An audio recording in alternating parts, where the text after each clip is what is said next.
Conservancy Trust meeting. The time is now 5:02 p.m. I'm Geraldine Poor, the Chair of the Open Space Conservancy Trust Board, and tonight's Open Space Conservancy Trust Board meeting is in person and using video conferencing technology provided by Zoom.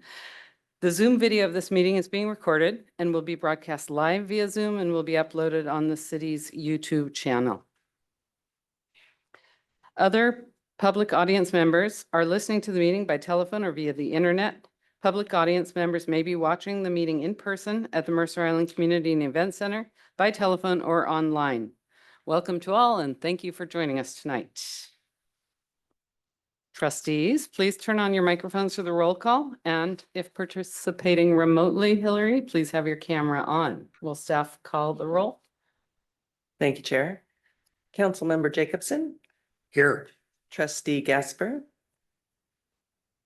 Here. Trustee Brissett. Here. Trustee Hildebrand. Here. Secretary Bender. Here. Vice Chair Tay. Here. And Chair Poor. Here. Thank you, Chair.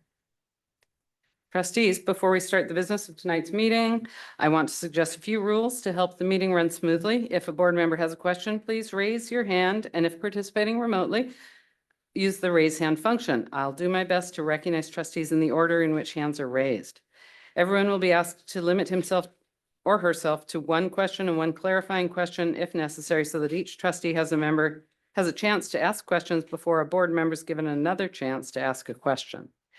It's important that each trustee has an opportunity to speak or ask a question before a second question is asked. Additionally, prior to speaking, please state your name for those listening in on the meeting. Our first item of business is public appearances. This is an opportunity for anyone to speak to the Open Space Conservancy Trust about any item, except items requiring a public hearing, any quasi-judicial matters, or campaign-related matters. City staff, is there anyone who's signed up for appearances that wishes to address the trust? No, Chair. Thank you. Thank you.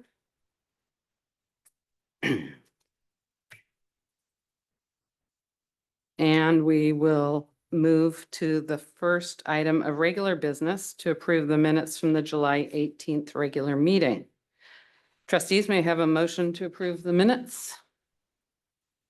Brissett, so move. Brissett. Thank you. There's a motion by Carolyn, trustee Brissett, and a second by council member and trustee Jacobson.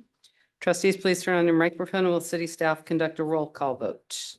Thank you, Chair. Vice Chair Tay. Aye. Trustee Hildebrand. Abstain. Chair Poor. Aye. Trustee Brissett. Aye. Secretary Bender. Aye. Councilmember and Trustee Jacobson. Aye. Trustee Gasper. Aye. Thank you, Chair. Thank you. The motion passes and the minutes are approved. The second item is the Open Space Conservancy Trust bylaws. We welcome City Clerk Andrea Larson. Good evening, trustees. For the record, I'm your city clerk, Andrea Larson. Wanted to start with a question for the trust tonight. You received my presentation on the bylaws in July. My presentation tonight's the same one as the one you received in July, so I'm not sure if you wanted me to present that again, or if you guys just wanted to move into discussion and deliberations. Your choice. Thoughts from the board? Bender, I'm happy to just commence with questions and answers. Any contrary thoughts? Yeah, let's move into discussion. Sounds great. So I will turn it back over to you, Chair. Great. May I have a motion to adopt the revised bylaws so that we can begin discussion? A motion? I'm sorry, I think I talked over you. Were you going to move first? Yeah, so. So move in a second, please. Second. Oh, thanks. So there's a motion by Councilmember Jacobson and a second by Trustee Gasper. And let's turn to comments. I was copied on an email, I believe. Trustee Bender had sent something, and I have a few comments and clarifications. Are there other people well, we'll get into it, I guess. So, And then Chair, may I make one comment? yes. Depending on the number or the amount of amendments made tonight, we may need to send the bylaws back to the city's legal team to do a legal review, and then we could bring them back for final adoption at your January meeting. Okay, and will you help us if we have to table the motion or something? Yes. Parliament. Thank you. Absolutely. So, Marie, trustee Bender, I know you sent a document and I wonder if it makes sense to, have you talk about your concerns and items, or if we should go through the whole thing and page by page and each of us comment on the page. This is trustee Bender. I mean, the easiest thing to do is I sent Raven a copy of my comments. I think they're numerous enough that if you could put them on the screen for everybody to see, that would be the safest way Trustee, to, I can take care of that. yeah, and then we can, I think it just would make it expeditious.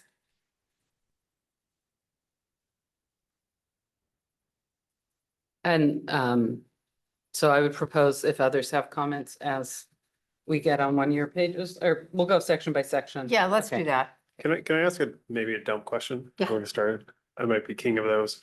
I read the bylaw, the original bylaw, and then I read the original order for the formation of the trustee. It seemed like there's a lot of the same material in both. Did the bylaws need to restate what was in the order, or just curious about how the bylaws tend to look like it duplicated that information? It's required in the bylaws or the order. It's not required that they be repeated in the bylaws, but the trust could certainly choose to repeat them in the bylaws. My sense is that the bylaws were initially created from the ordinance, and so historically that they wanted to restate what was in the ordinance as the basis, sort of the charter of a trust board at that point in time. Got it. I think the original issue, just for clarify, is that the new bylaws were a concern because it didn't reflect what were in the original bylaws, but the ordinance has those details in it. So that was more my question of, do we really need it in the bylaws, or is the ordinance covered? And does that kind of knock out some of the questions, if you agree with that? I see the city clerk has her hand. The bylaws reference the ordinance, the establishing ordinances of the trust. Ordinances would always be what things fall back to. The intent and purpose of the bylaws is to give the trust tools to help run efficient meetings. So doesn't need to be as focused on how and why the trust was established. That was why in the bylaws presented to you, it was referenced and kind of struggling with my words this evening. I'm kind of condensed, but all of the intent was still there.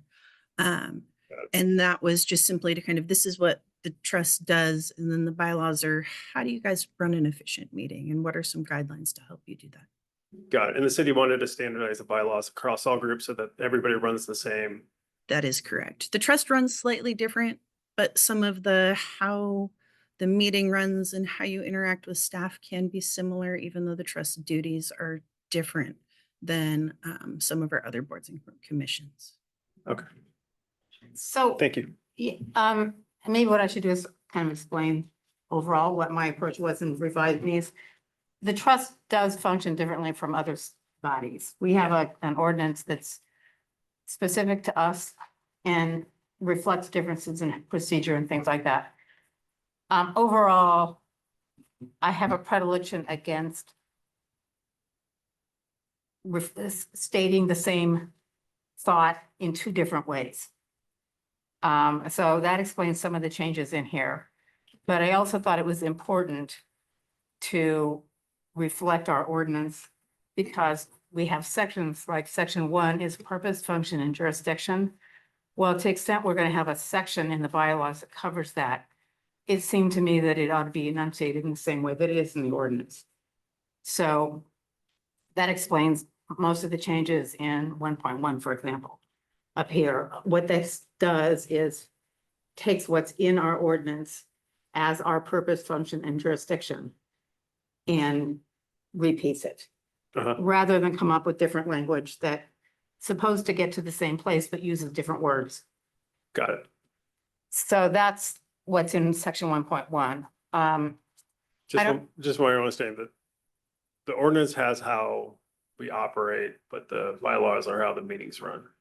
Well, Do you agree with that principle, or is that up to debate? And I don't have opinion one over there, Yeah. just curious about coverage and questions and stuff. well, to extent, I mean, I didn't put in a purpose, function, and jurisdiction as a section title. It was already there in the bylaws.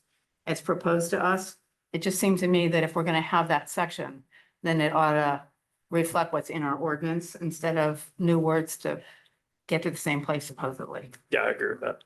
So Don't agree. that's, I don't know if anybody wants to read through everything, but it's exactly what's in our ordinance. So I'd like to clarify what I'm seeing on the screen is ABC, and then it seems to have the same there's a- text for ABC, so that's just double pasted or something. No, that's just. a fun- Scrivener's types errors like that. It's just a misnumbering and those would all be corrected. It's Microsoft. Let me, I'm gonna blame it on Microsoft because that's the reason it does what it But did. I'm sorry, the first three paragraphs, A, B, and C, seem to me say the same to be thing? the same Oh, you're right. text. Yes, I'm not sure how that happened, Although- but I will take responsibility for Yeah, that. yeah, yeah. So then D, yeah, thanks. Right, sorry about that. And then you So- added in, okay. So now do we have A, B, C, D, E, F? No, I know we have D again. D, E. All I'm going to do is ask that the staff correct the formatting issues.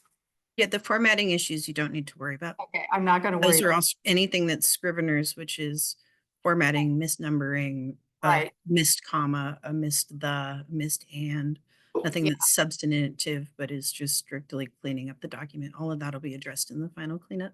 And then Jerry, you had comments. So if you would step in when we get to a place where you had a comment, that would be super. And others as well. Well, Raise your right. hand, yeah. Yeah, Jerry kindly put together a list of comments based on what I had done. Okay, so then section 2.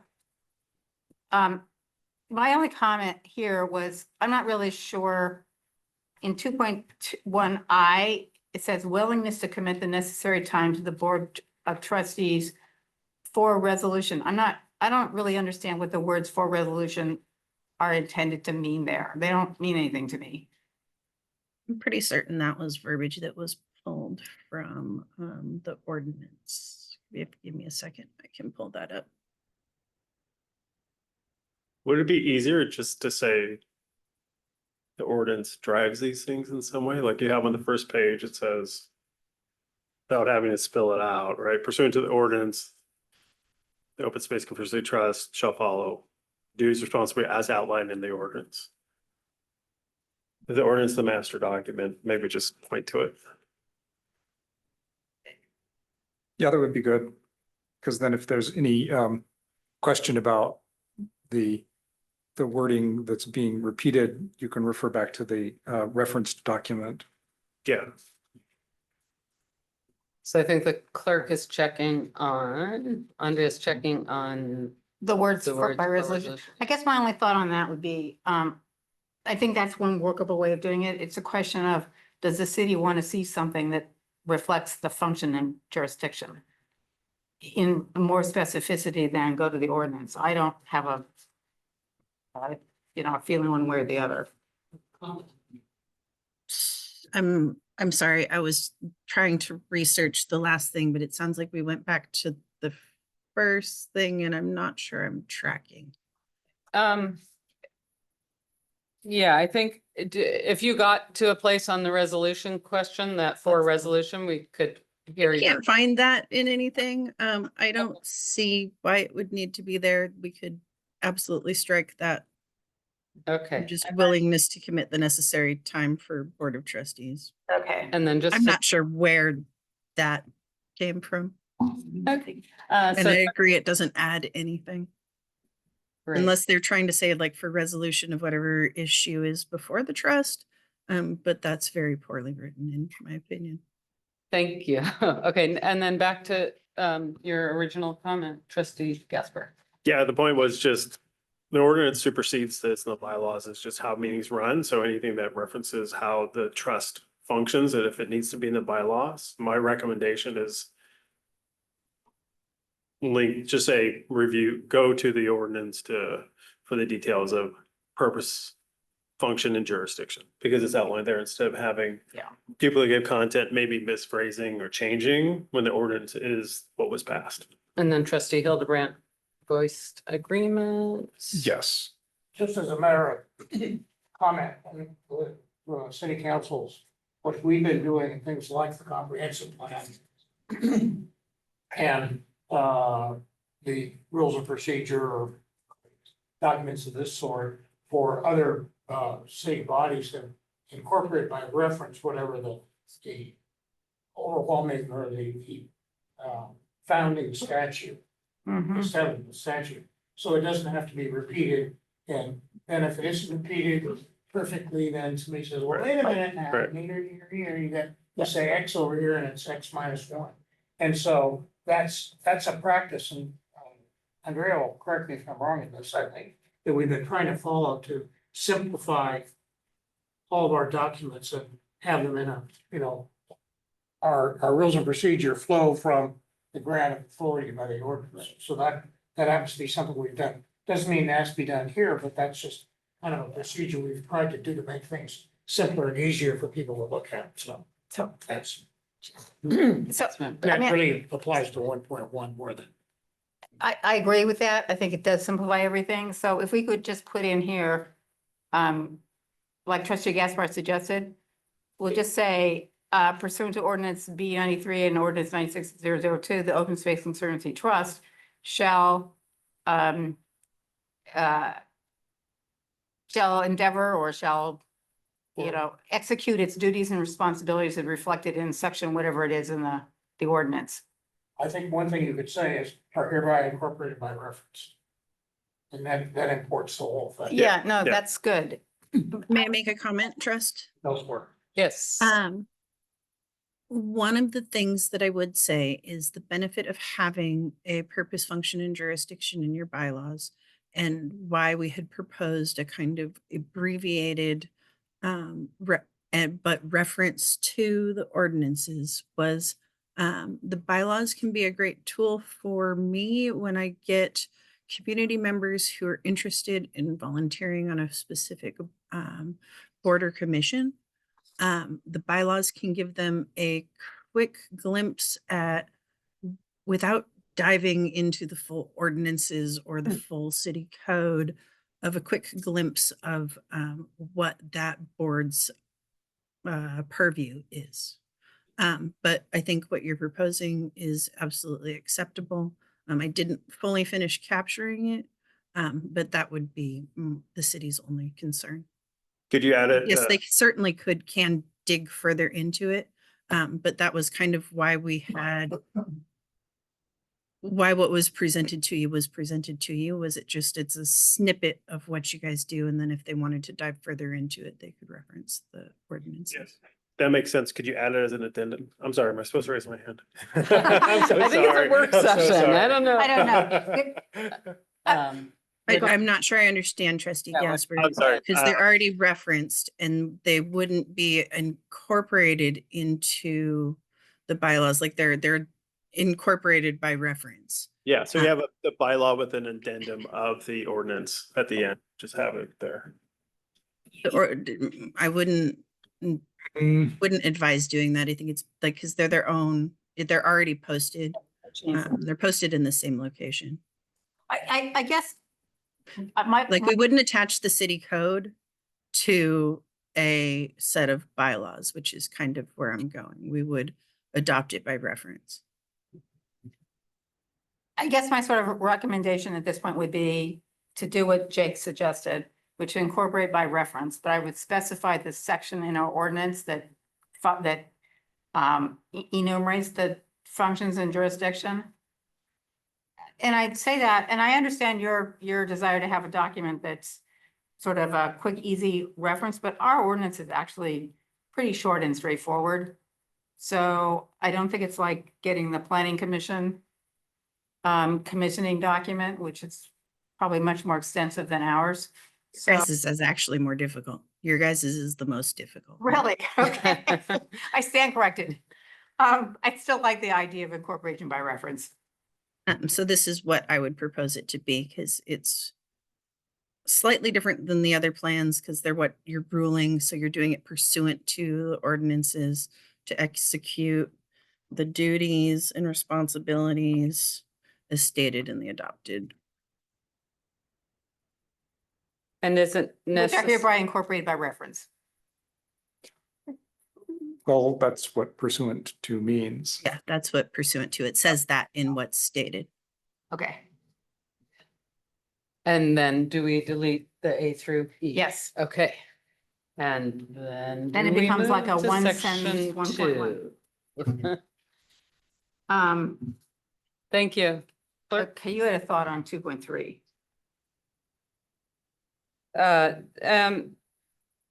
Clerk, this is a question on 2.3. The last sentence reads appointments to the one city council position shall be appointed by the mayor. And when I read that the first time, it seemed clearer to just say the one city council position shall be appointed by the mayor. I got confused by appointment to at the beginning and thought the sentence could start with the. As I read it out loud here, it makes sense. The more formal way of saying it, but if the trust would like to strike it, we could change it. It's Did it- just said in a more formal legal speak. Plain English. I prefer your version. Yep. Okay. Are you comfortable with that, council member? That would be yours. If I say this was in the ordinance as well, is that gonna say, mess something up? I don't. Oh, that's good. If it thought. is direct verbiage from the ordinance, we should keep it as direct verbiage as the ordinance. I Yes. didn't reference. Okay. Could we ask you to check that? And leave that with you? Yep. I mean, later. Yeah, thanks. And then I didn't have anything until 3.1. So is there anything in between? There were amendments to 2.5. Oh, yeah, that was something we discussed last time, which is just to clear up this confusion between what the mayor is supposed to be and what the deputy mayor is supposed to be, and it's then later on it gets called city council leadership. I'd just like to be consistent using the same language for the same thought. So I consolidated into a definition and then used throughout the rest of it, city council leadership.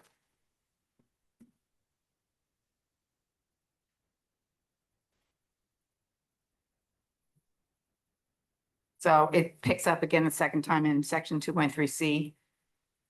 Yep. I just wanted the trust to have a chance to review. Are there comments on that? Thumbs up at that end, thumbs up at that. Right. Are we at 3.1? Okay, let's see. So this is page 8 for those of you following along. Okay, so this is probably to your point also.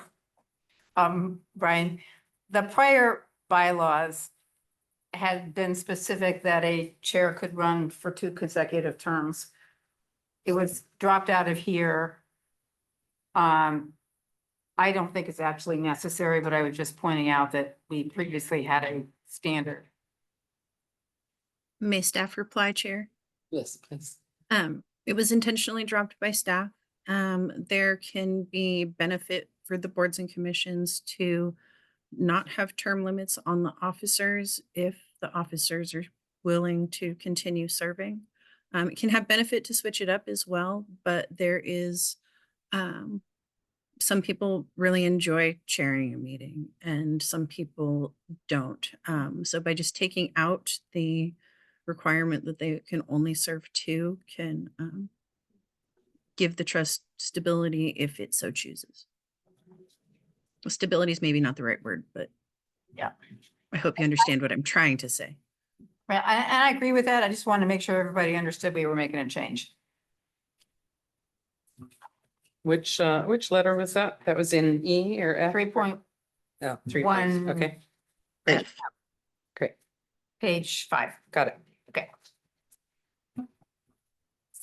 So after that. Where am I in? 3.2. I think this is particularly important to this board because we have this relationship with the Parks and Rec Board. To be clear on the concept that there can be interaction between two different governing agencies within a city.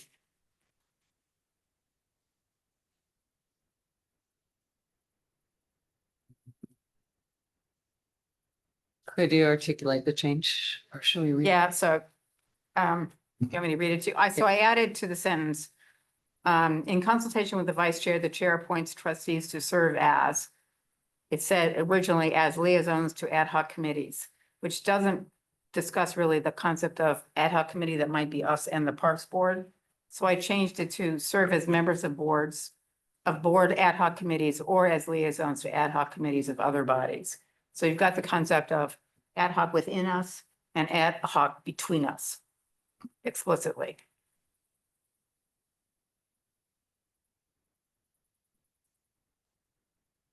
Does the clerk have any comments on that?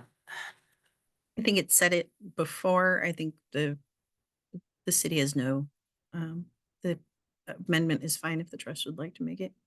Okay, and any comments from the board trustees? Yes. I would, the, I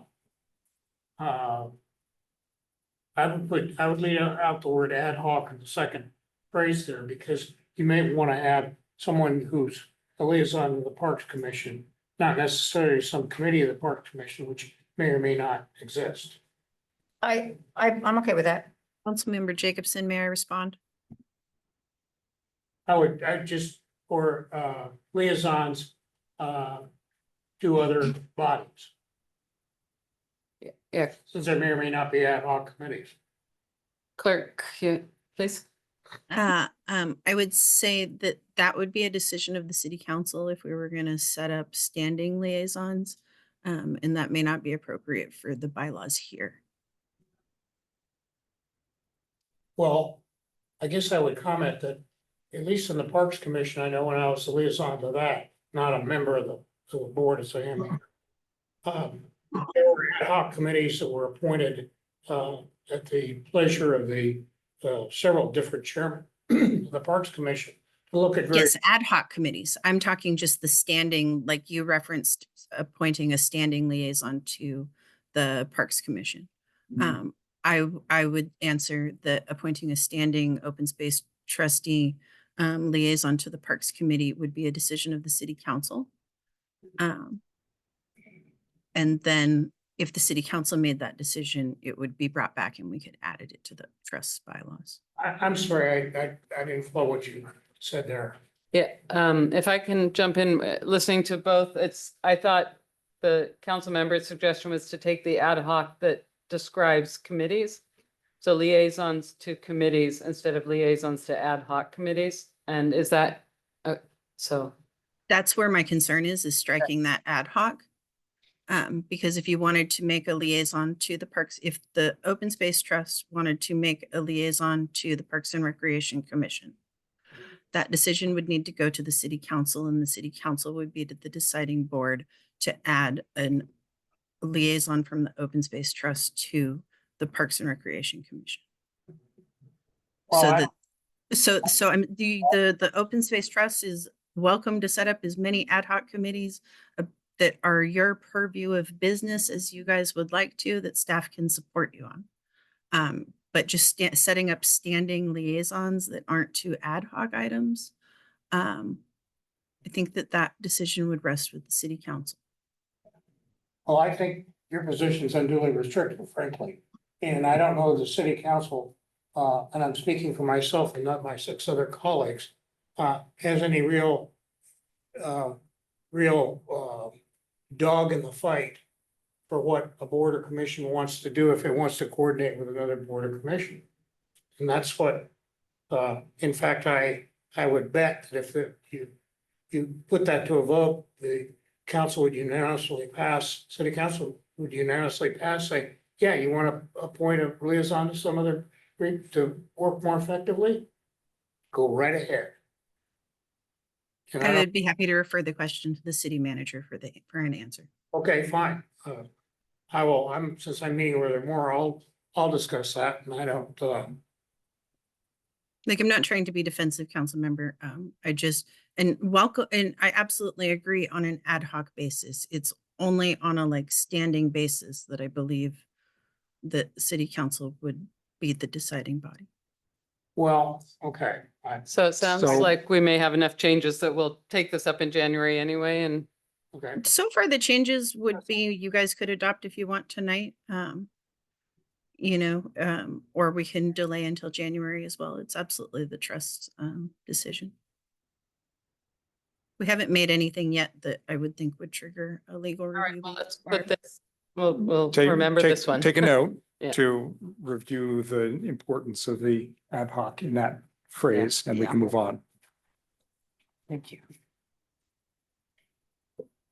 The next changes we've already discussed, it's 3.4. C just, aligned with city council leadership language. I flipped the wrong. Trustee, I don't see an I'm sorry, I'm an sorry. I edit to flipped the wrong 3.4. Andrea, I flipped the wrong page. I went backwards. I see an edit to 4.1A. Or Uh, no, C. Yeah, and once again, I don't know what's gone wrong with the alphabetizing, but I'm sure. No, you don't worry about that stuff. Yeah. So 4.1, what is labeled F, but is actually should be C. It seemed to me that meeting cancellations really should involve the chair of the committee of the trust as well as the staff. So that's the reason for the changes there.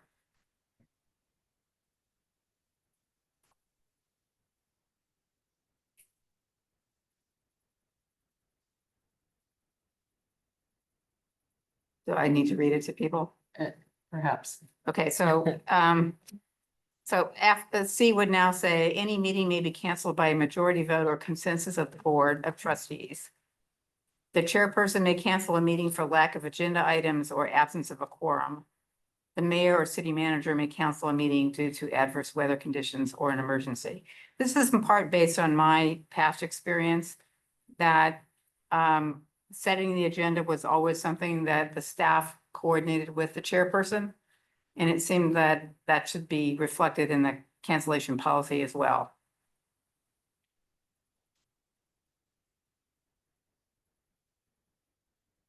May I offer a response? Yes, please.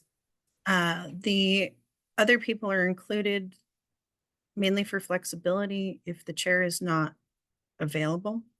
So if the chair wasn't available, that's why we had the vice chair or staff. It would go in the order that they're listed. But just in the event that there was no business to be held by the trust and staff were unable to connect with the vice chair, the chair or the vice chair, this amendment would leave staff unable to cancel the meeting. So I would second that I have been chair in a prior term. And there was a closer coordination with the chair on agenda items and that kind of thing.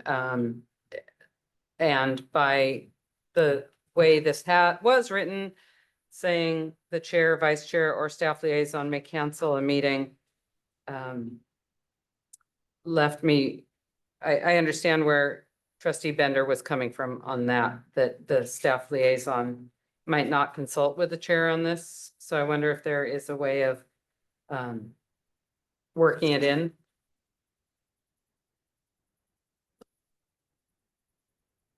I would say.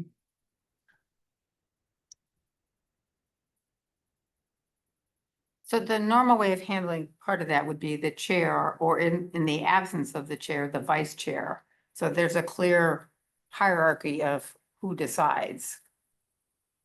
And maybe we just say the staff can do it if both chair and vice chair are unavailable. Yeah, she's typed some. This would be my proposed amendment. just add in consultation with the chair or vice chair after or staff. Okay, I would agree with that. Great.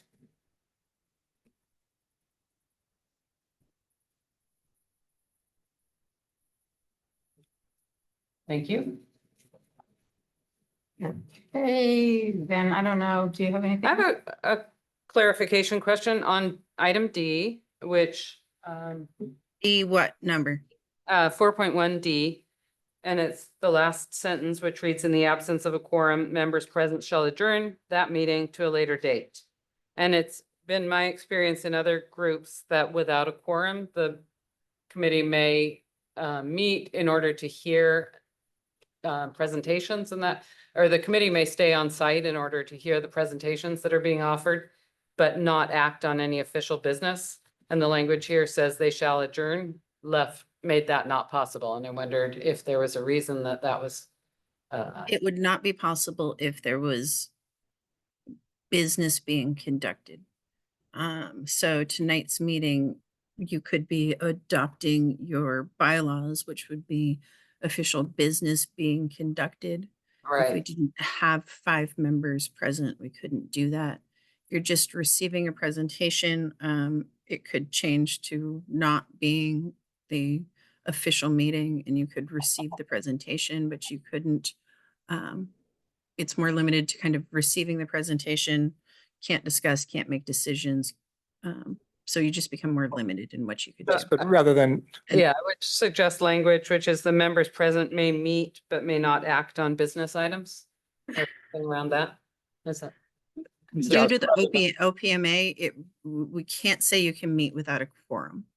A meeting with a quorum is an open space, or not open space. Well, You right. guys are open space.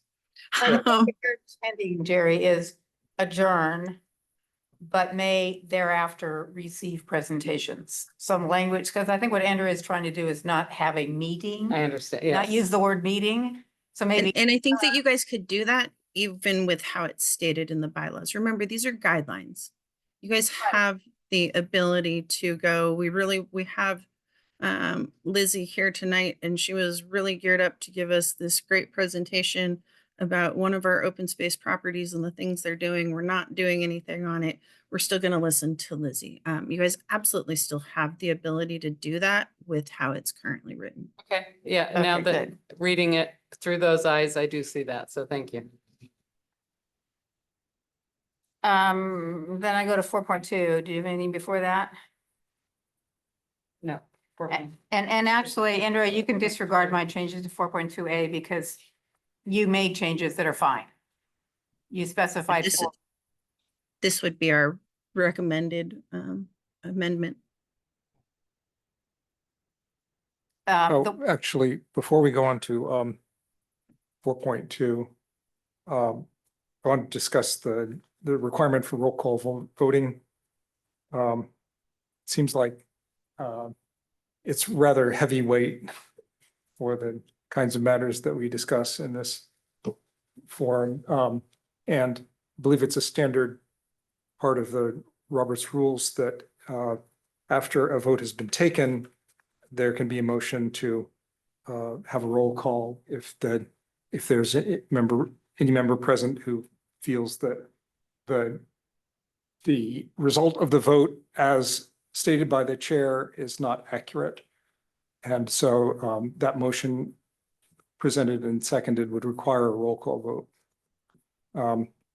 So rather than requiring a roll call for every matter that we take a vote on, I would recommend the lighter weight of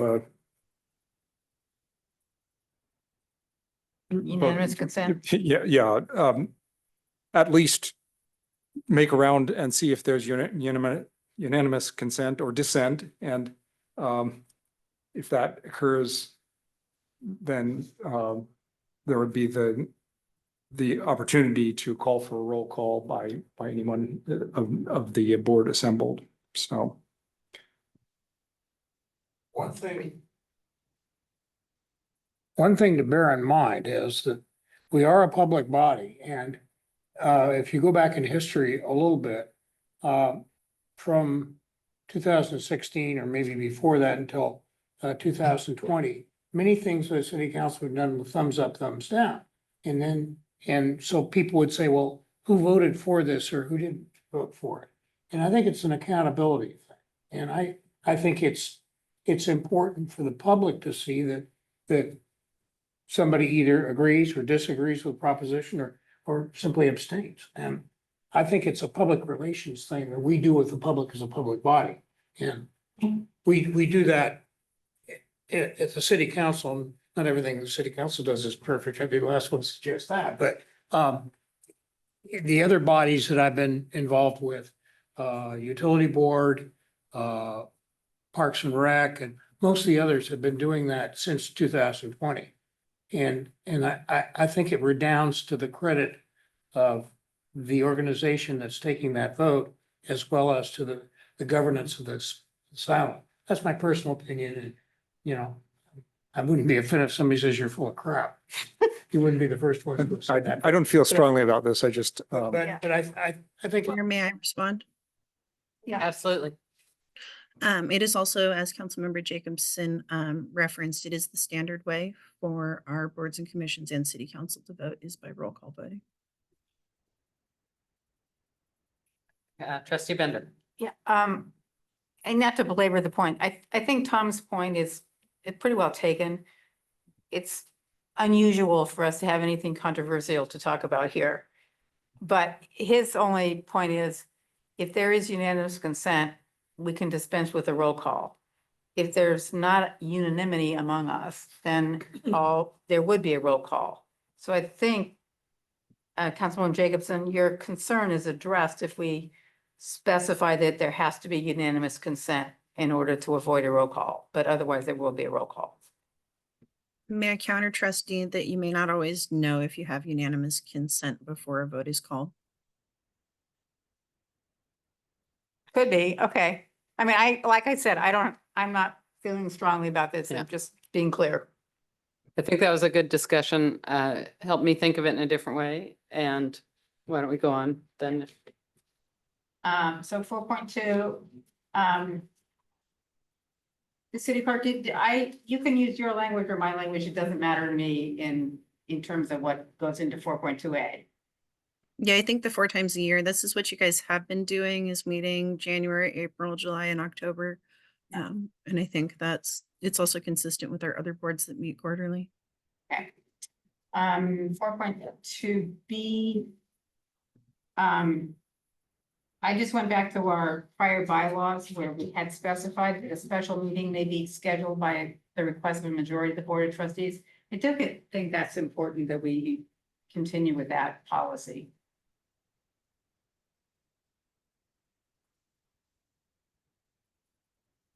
So the prior paragraph did not say how a meeting could be scheduled. Is this correct? Yeah, it didn't provide for a special meeting being called by a majority of the trustees. I see this Yeah. sentence above that. I just said added as that. much. That came from our old bylaws. Not that I have any experience actually using this authority, but I think it's important to continue it.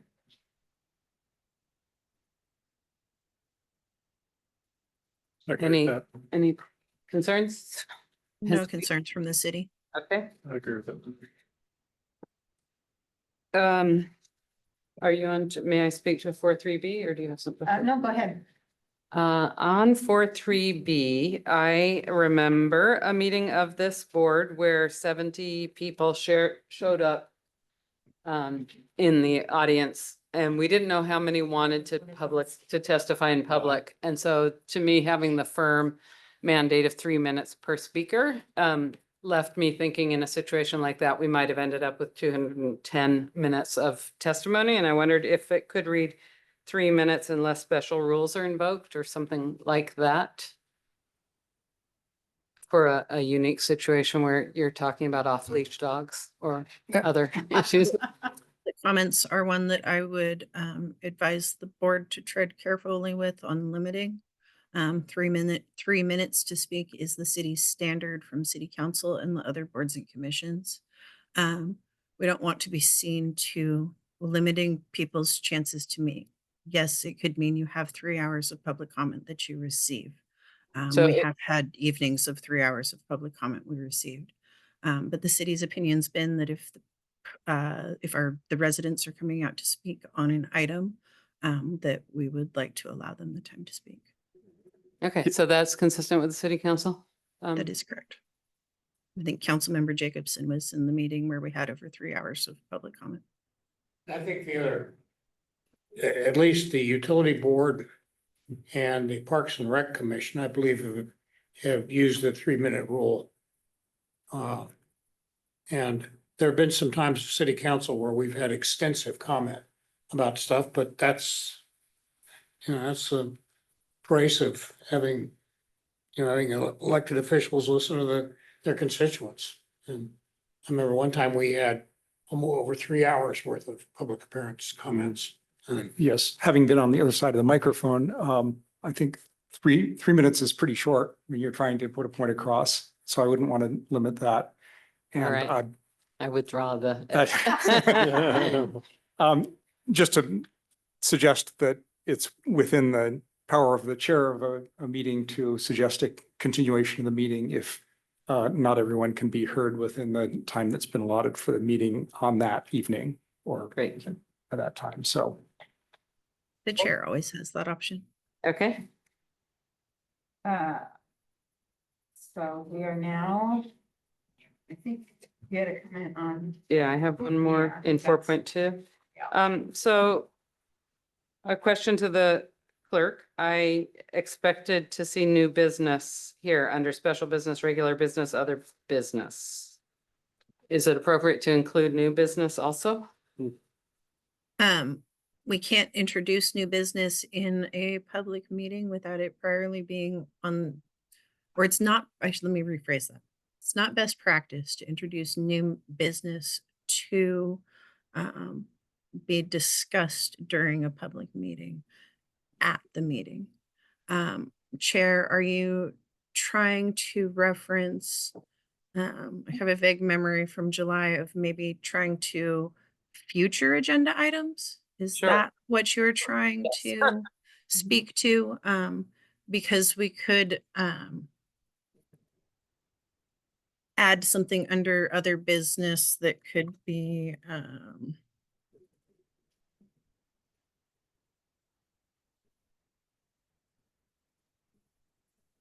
would that Thank- fulfill what you were thinking, Chair? That yes, does. when I was chair, I suggested that we add an agenda item at the bottom of the agenda immediately prior to adjournment where new issues could be raised with the understanding that we don't want to launch into discussion of that item that hasn't been properly advertised and published. So that the topic would merely be raised as something to be put into the agenda for a future meeting. And that was the intent of that agenda item. Great. I think I would stay away from new business. It Got could it. be too easily misunderstood. Thank you. I'd agree with what Tom said, because I think it's important, meeting only 4 times a year, to be able to throw stuff up on the wall, not Yeah. to decide it, but say to the staff liaison, for example, or to all present. We need to consider the, horseback riding in Pioneer Park, for example. And that's maybe a bad example or something like that, so that the staff has some heads up on something and can do whatever homework is necessary to be done. And the rest of us can be thinking about, well, how does that spin out? So, and I think, Comfortable with the text proposed, or would you have an edit to the text proposed? Potential future agenda items for consideration at a future meeting? well, That's not really a discussion, right? That's just, yeah, I think that,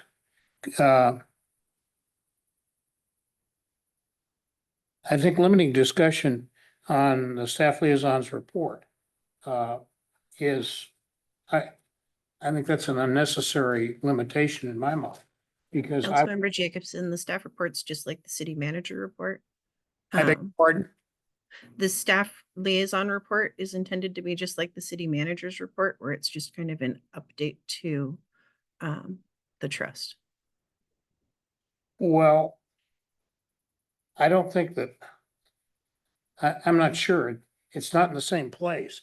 I could understand it if we said a staff liaison will tee off as the city manager does and say, okay, here's what's happening lately with our city. In this case, what's happening with the open space Conservancy Trust.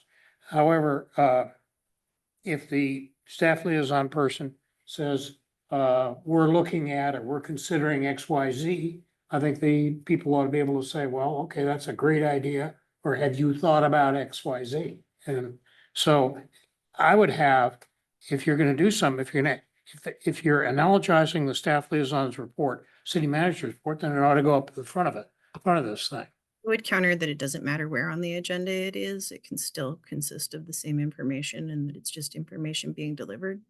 The trustees could always ask questions about something if there was something that raised questions in it. And items in the staff liaison report that the trust would like to debate or discuss at a future meeting could absolutely be added under the proposed item E3 as shown on the screen. That's not what the language says. And I will add that I had a question. Debate and discussion are different than questions.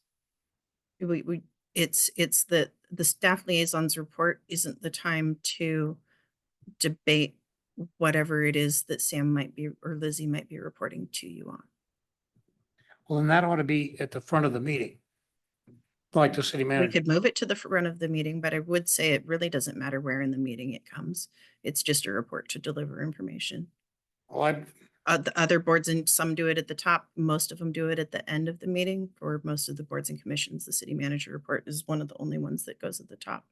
But the language that, however, the trustees may not enter into debate or discussion on any item raised during the staff liaison report. So that seems to me, that language doesn't say, well, yeah, you can ask questions.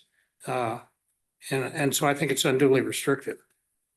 Doesn't say you can't ask questions. It just says you can't debate or discuss.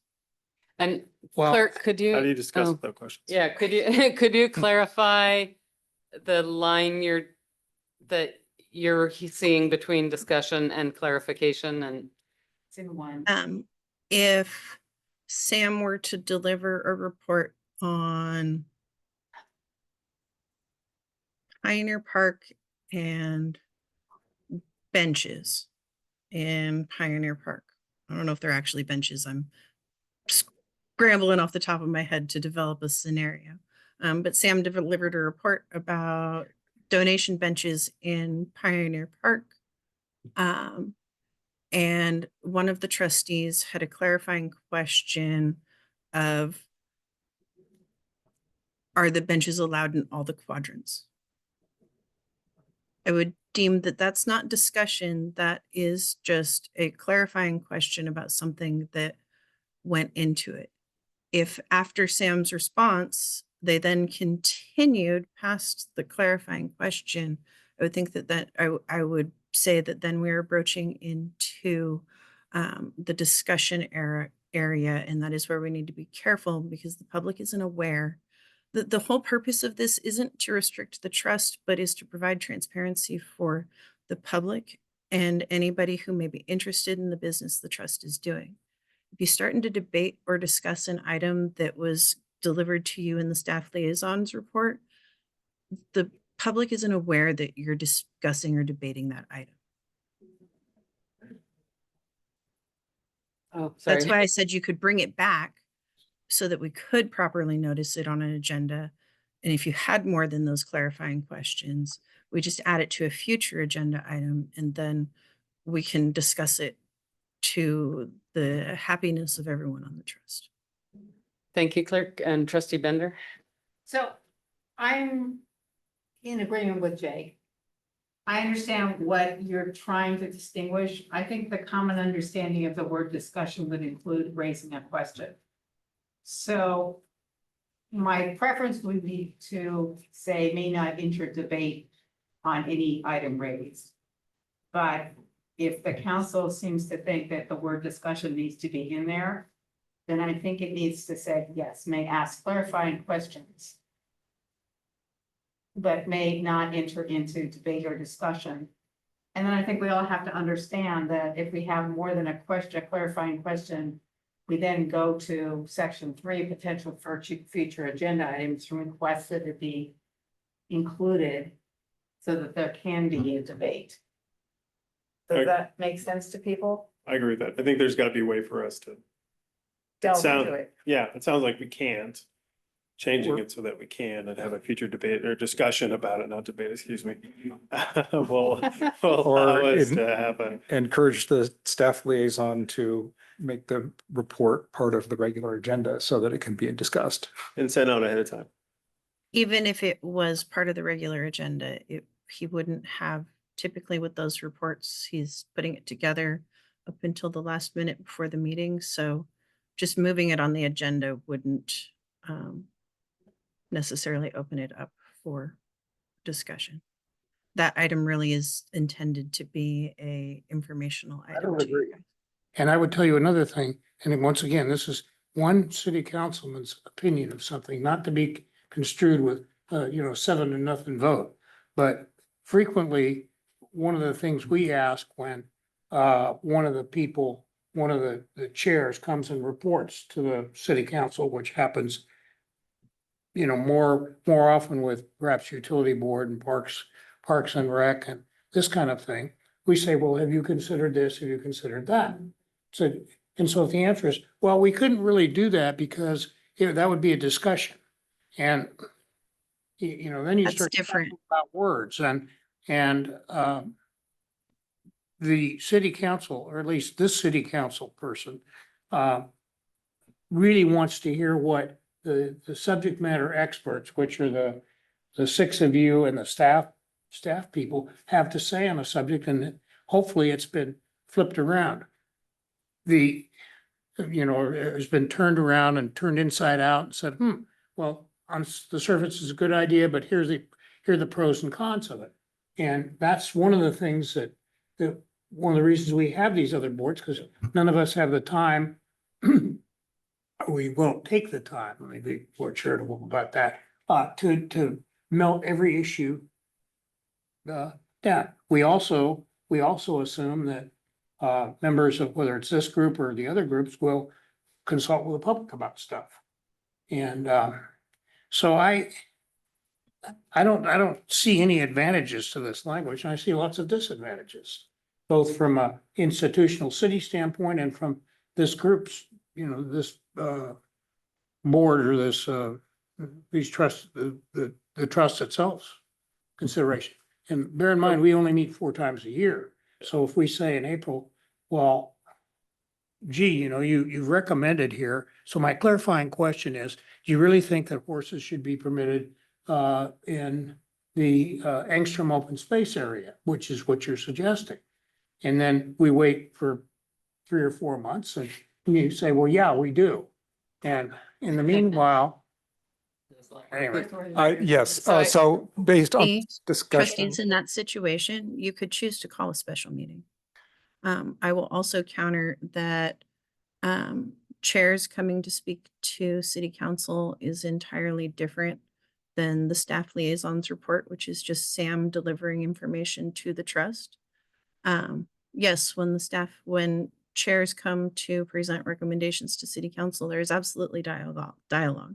But that's very different than the staff liaisons report.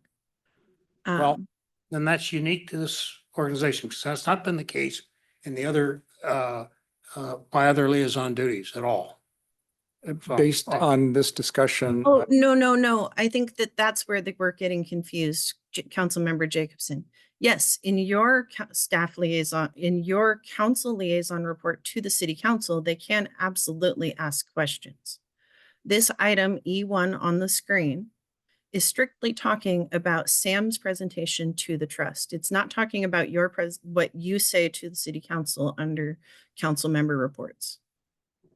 I'm No. sorry, I didn't understand I'm what not, you. I'm not at all confused, actually, city clerk, because for example, on December 2nd or 3rd or whatever, 4th, whatever the date is, the head of the utilities board will come and give a report about what they recommend for utility rates.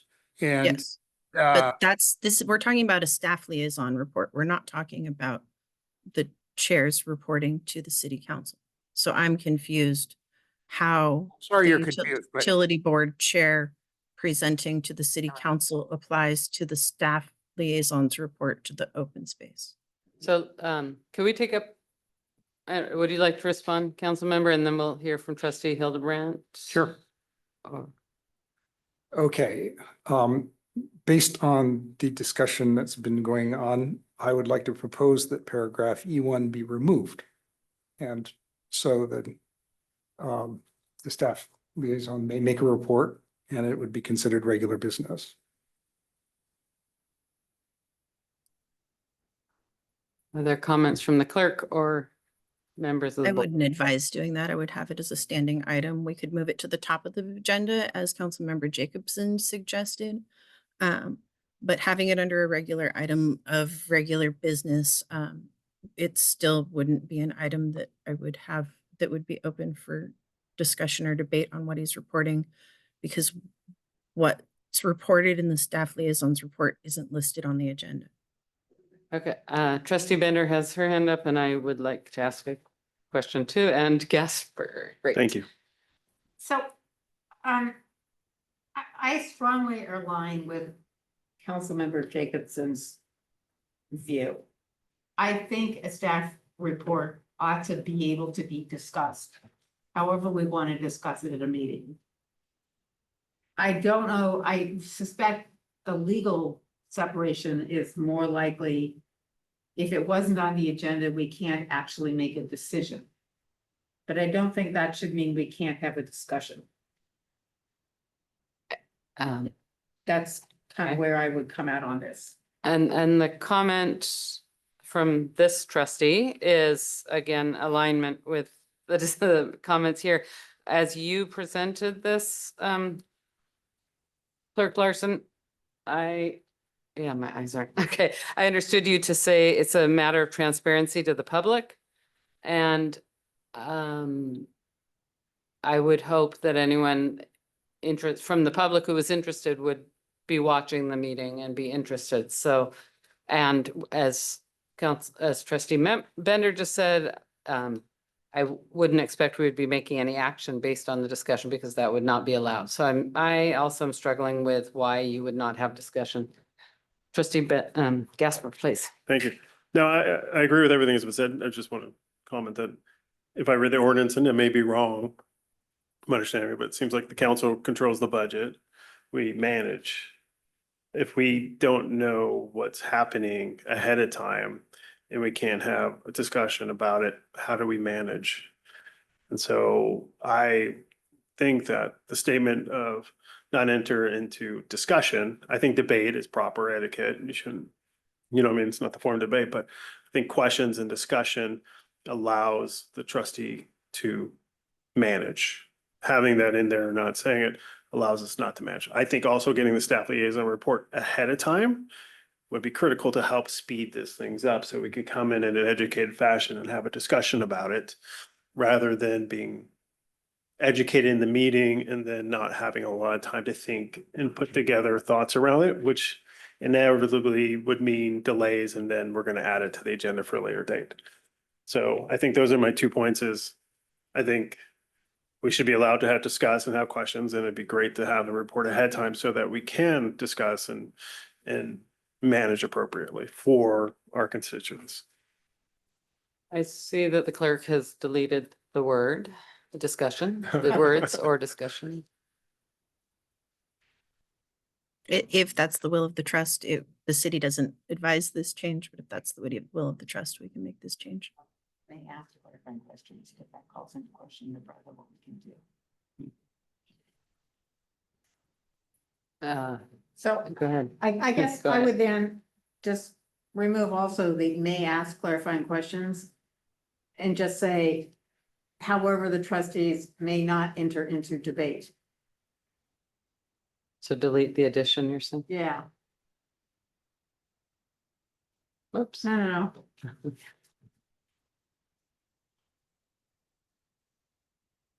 May not enter into debate or discussion. Oh, Well, wait, that one I was supposed to accept. Yeah. Great, thank you. may not enter into debate on any of it. I think I could live with that. All right. I think we heard from a majority of the trustees on that. Thank you. Any more comments on this? Section 4.3? Looks fine. We accepting the third item number 3, I think that's a good idea. Great, Yeah. Okay, thank you. I'll listen more carefully. Thank you, clerk. So I'll jump in first on section 5, to suggest, this came up earlier in our discussion tonight. I wonder if it's appropriate to say an agenda shall be prepared and distributed by the Public Works Department in consultation with the chair to Yes, each member. Mhm. otherwise it's somewhat mysterious where the agenda comes from. And it's typically the duty of the chair to set the agenda. So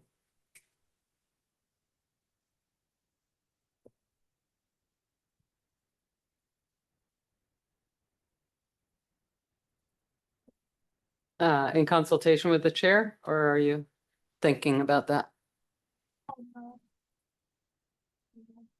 Sorry, I thought I finished writing the sentence. Okay, great, thank you. Other comments on section 5? Shall we move on to section 6?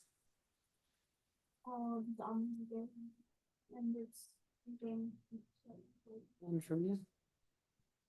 If there's no comments on, I'm sorry, I have a section 5.3. oh, So if all materials are not distributed ahead of time, and we're covering it for the first time within this meeting, does it make sense to allocate time to read it before we start? I'm not sure I understand the question. So maybe I missed it, but this is the first time I'm seeing the agenda for the night. The agenda was sent out to the trust distribution list last Thursday, Not Friday. Oh, So- then my mistake. Thursday or Friday. yeah. I did are- see it. I Does, did see it. many of us have learned to check our Yeah, Mercer I did see it. Island email? I'm talking, Okay. I'm talking other material. It's then. difficult.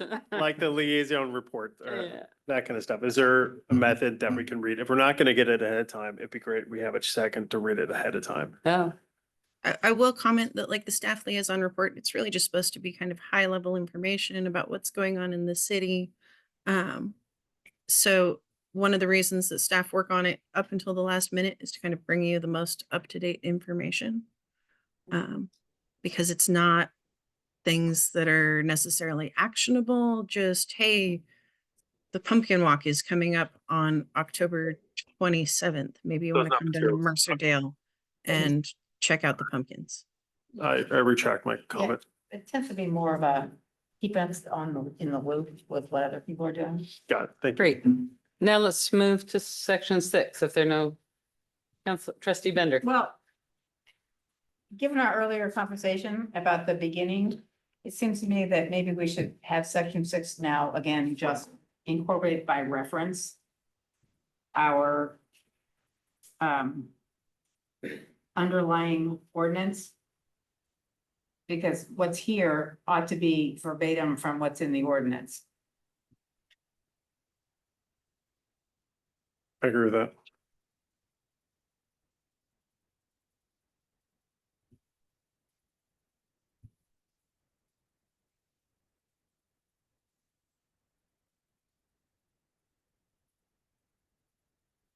Pursuant to 9602, the OSCT shall execute the duties and responsibilities as stated in the adopted ordinance. Great, thank you. Well, except at the beginning, we referenced both ordinance B 93 and 9602, so maybe we should also. I believe that the trust powers were redefined in 96002, which enacted the ones in B93. But Thank you. Section 7.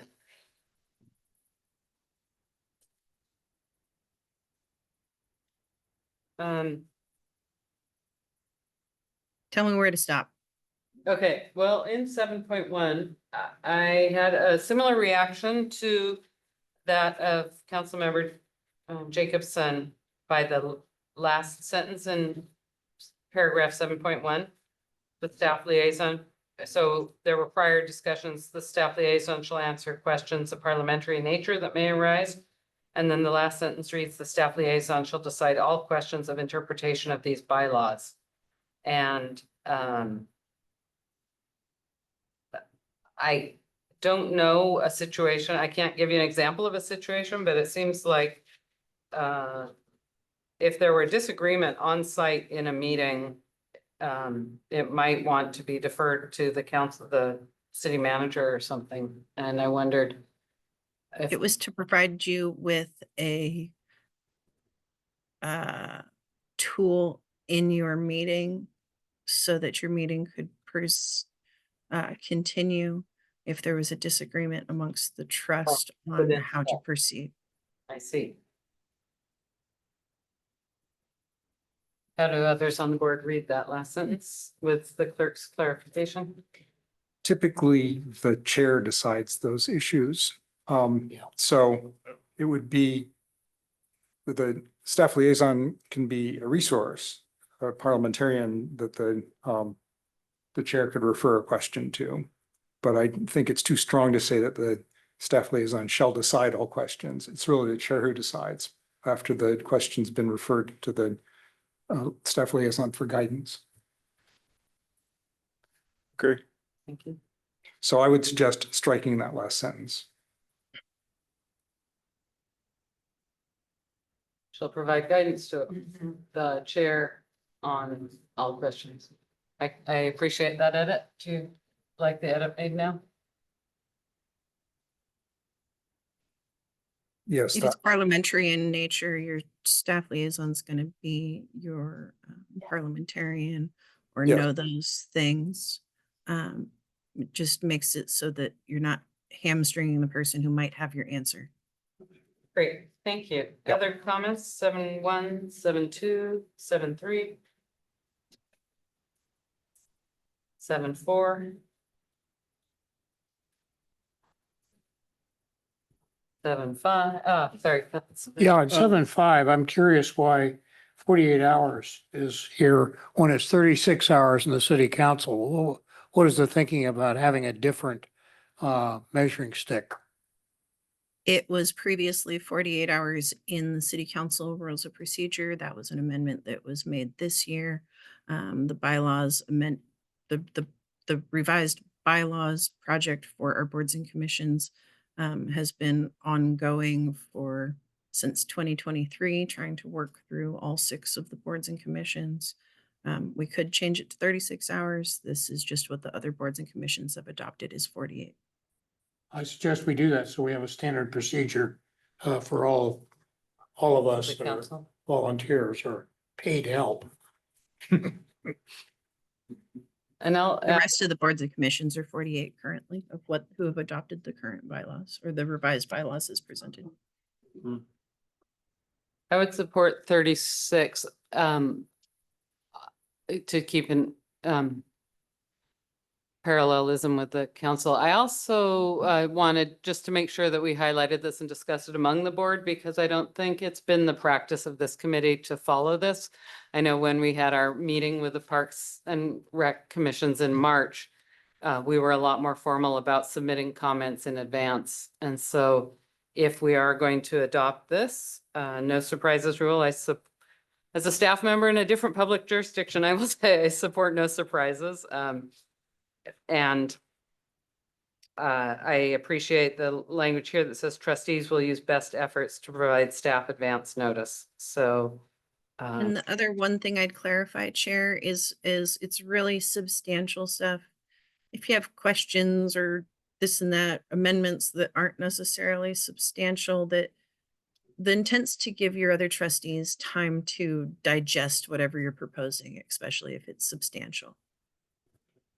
But is it trustees or is it staff? It's staff and trustees.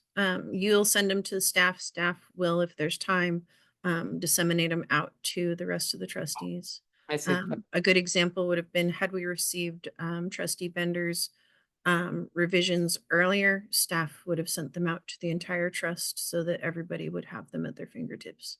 Great. And I see you've adjusted the 36 to the 48 to 36. Are there other comments on section 7?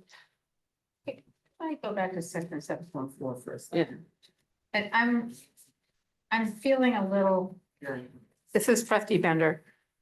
I'm a little not sure how to feel about the section 7.4 recommendations. The Open Space Conservancy Trust goal is to provide a consensus recommendation to the city council on the conditions of the various properties. I feel like that's just a piece of what our goal is. I'm not sure I mean, I understand that as something we do every year. I'm just feeling a little constrained by the language because that certainly is not our only objective. No, and it's not saying that you are, but it's just saying for recommendations that are going to the city council, that the trust should seek to provide a consensus recommendation to the city council. Then you could say it is a goal of the Open Space Conservancy I would- Trust to yeah. provide a consensus Yeah, recommendation. or among the goals of the trust is to provide, or something that makes it sound less like that's the only thing we do.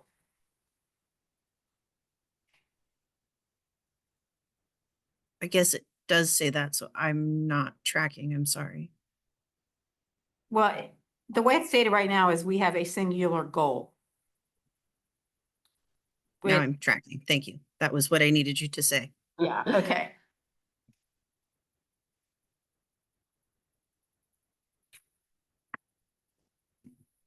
And I have another comment. I'll recognize myself.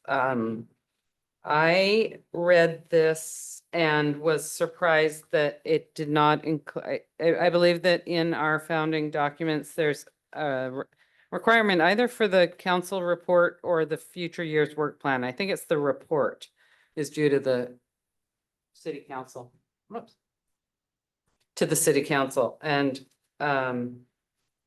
I would think that would be included in the protocols.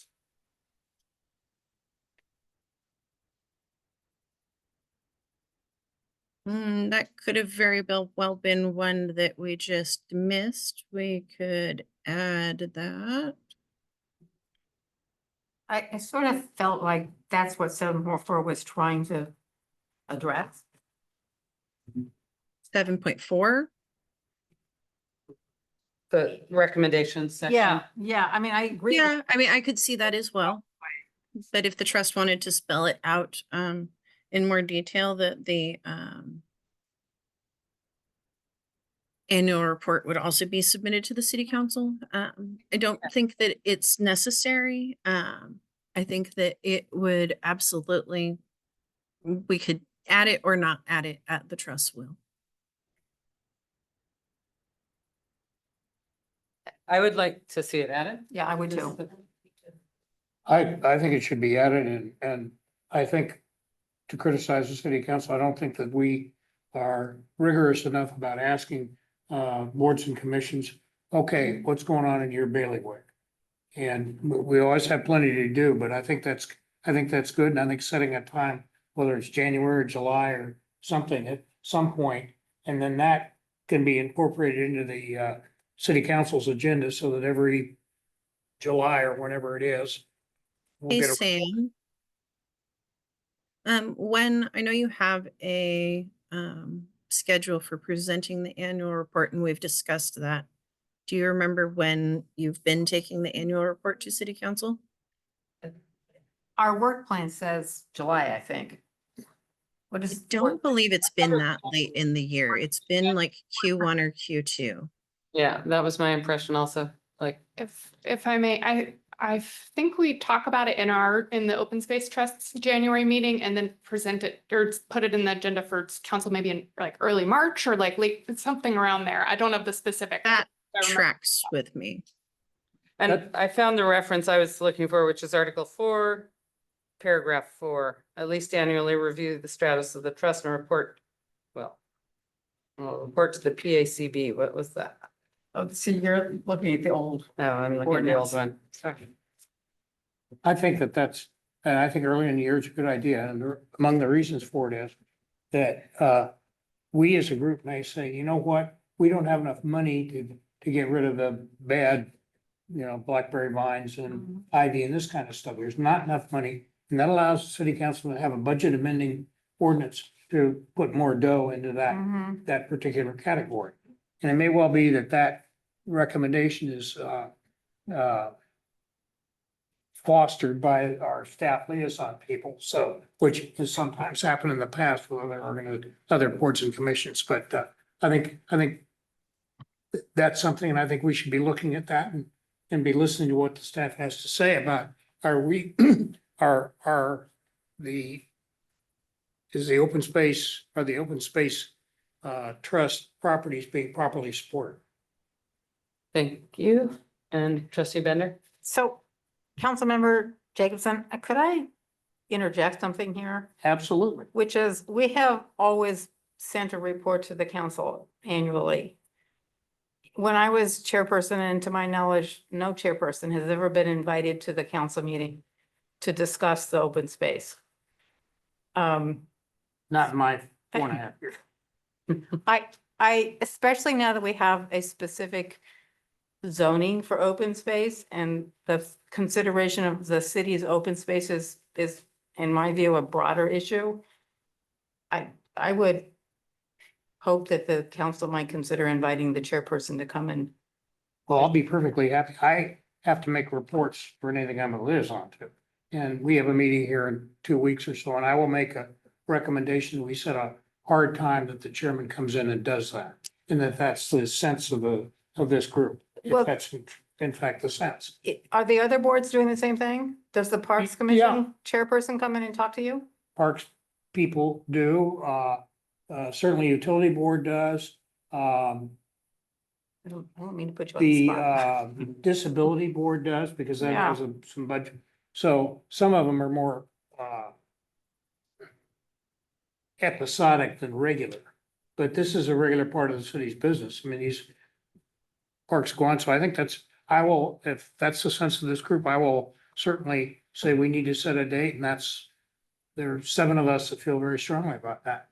So I see that clerk has proposed new language, which is annual report. The trust shall submit the annual report to the city council that will be presented to the city council by the staff liaison. The annual report will be presented in Q1 or Q2 of each year. I wonder, from the last 2 comments, we could delete presented to the city council, delete the words by the staff liaison. Yeah. And may I offer one response, Chair? Yes. One thing that I will note is that the other boards and commissions are not coming to speak to the city council about annual reports. So I just wanted to make sure the trust knew that there wasn't. And in fairness there, when the other boards and commissions are coming to speak to the city council, it is on an item that they are recommending to the city council for approval, such as an amendment to the code from the planning commission, utility rate approvals from the utility board. So I just wanted to provide that point of clarification. Great. Thank you. And staff. I see that Sam has his hand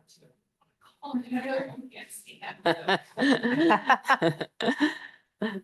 Staff liaison Harb. Hey, Sam Hart, Parks Operations Manager. I was just looking at the old bylaws and I just wanted to reiterate the language about the 4D. It was at or before the regular meeting in July of each year. Review the status of trust in each of the trust properties and report to the city council on the condition of the various properties.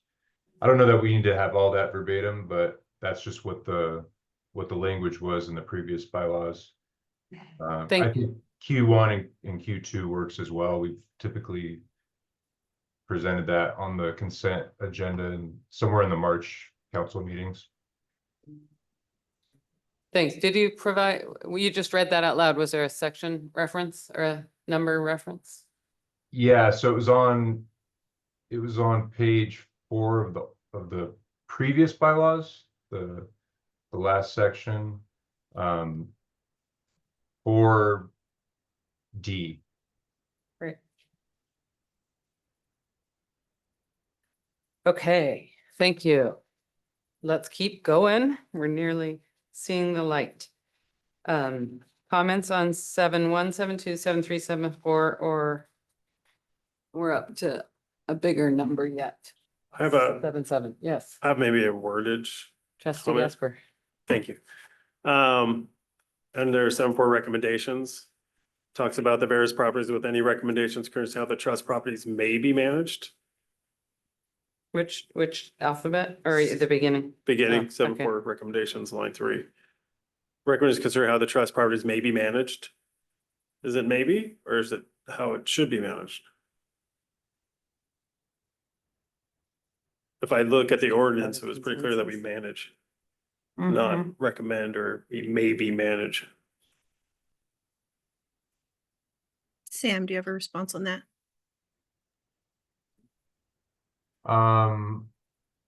You were saying that was in the ordinance or in the previous bylaws? No, the ordinance, the way I read it, and it may be incorrect, I'm new to this whole thing, so forgive me. It didn't say may be managed, it's the trust manages it. In the last bylaws revision, the section I was talking about says, it sort of addresses it there, and it says, it does say may be managed. I might have to look back on the ordinance. Do you recall what page that was on?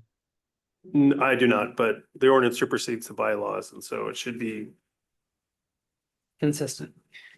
yes.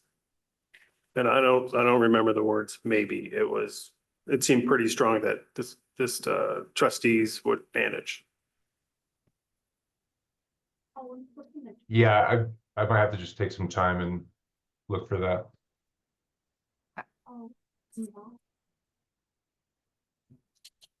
Chair, I made a proposed edit on the screen. Thank you. Well, So one of the goals of the open space SCT is to, and then going on to that, it's just a long sentence.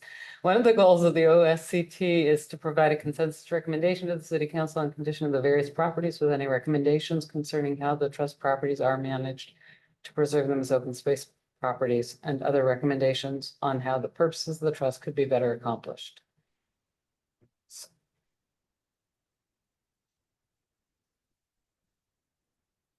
I don't know how you make recommendations on things that are already happening. I think the purpose of that word is to, I do How do speak up, we- trustee Bender? yeah, I'm sorry.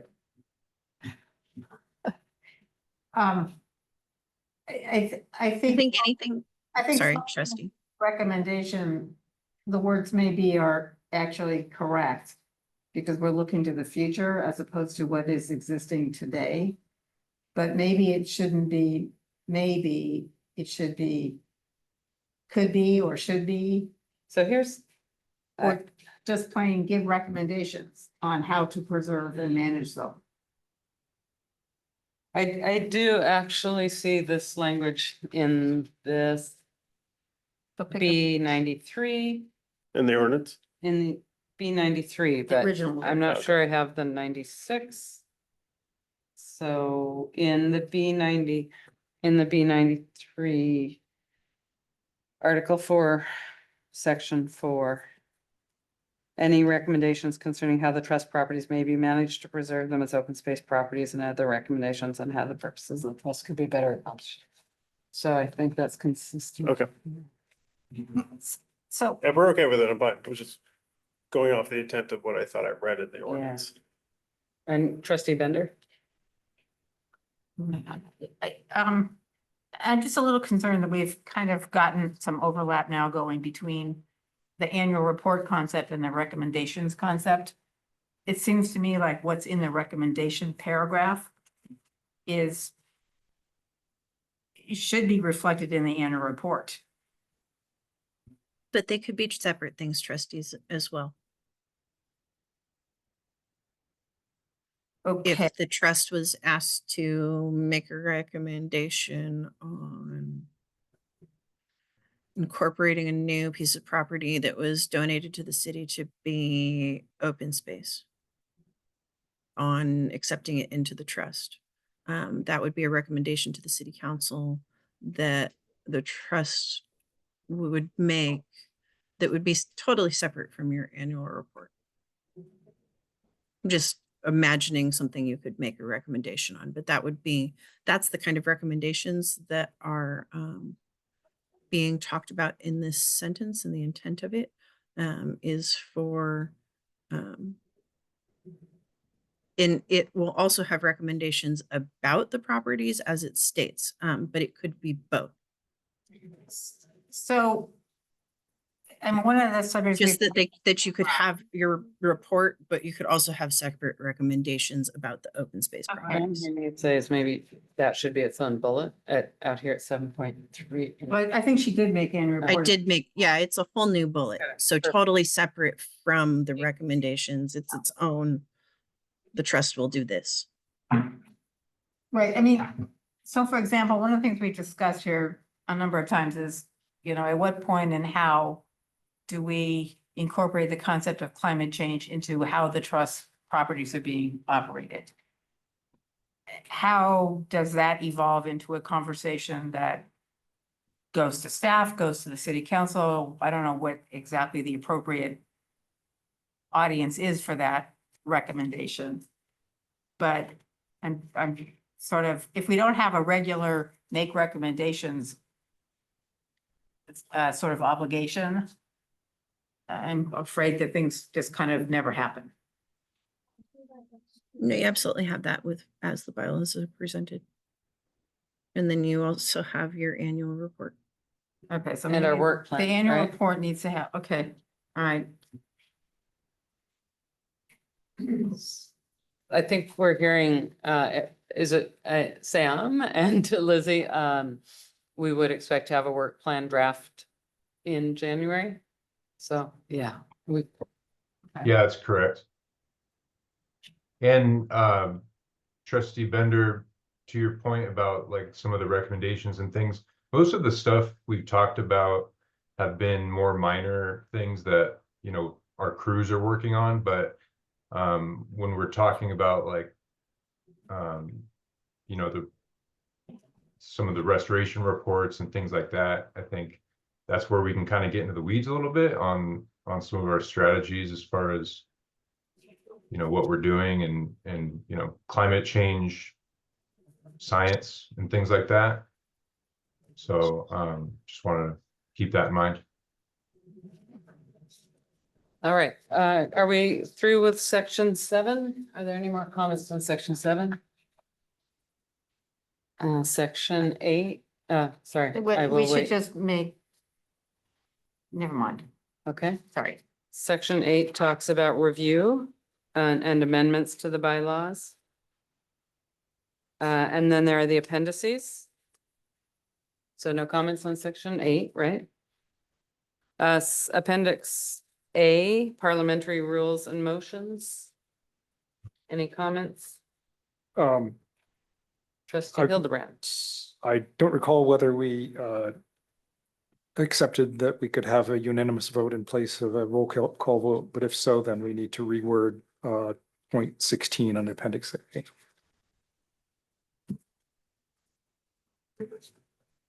My recollection is we did not move forward with that amendment.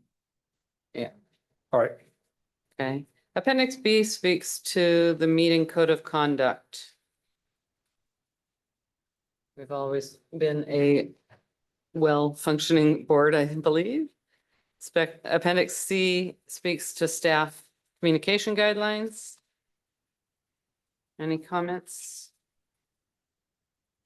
And Appendix D, how the city uses nextdoor.com.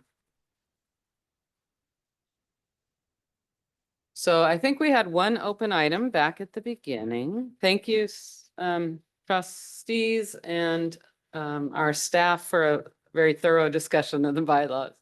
Really appreciate the engagement. I think the outstanding item is on page 6, the 3.2 discussion around consultation with the vice chair. The chair appoints trustees to serve as right, it had been saying liaisons to ad hoc committees.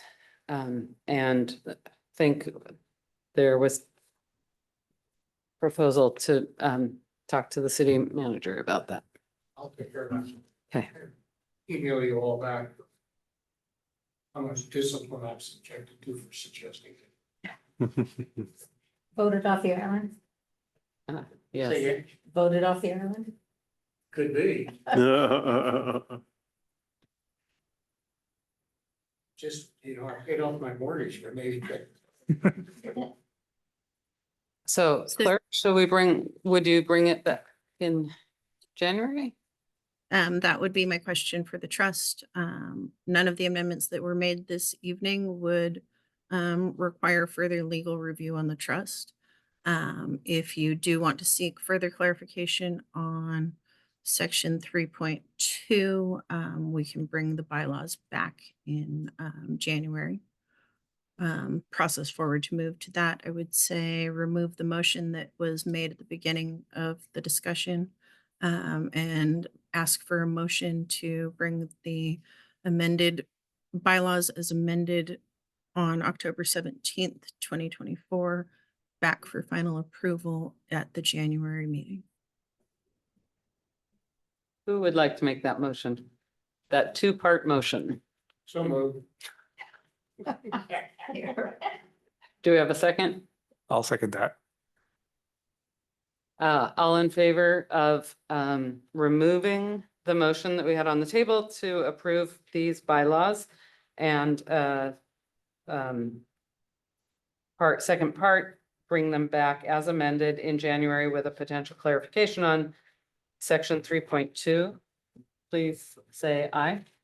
Oh, we're doing a roll call vote. Let me get that right. This is the question on the table. Could staff make a roll call vote, please?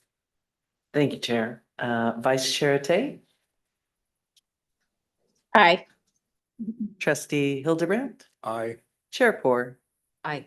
Trustee Brissette, Aye. Secretary Bender, Aye. Trustee Jacobson, Aye. Trustee Gasper. Thank you, Chair. Thank you. And the third item of regular business is the 2024 annual herbicide application report. And we welcome Natural Resource Program Manager Lizzie Stone.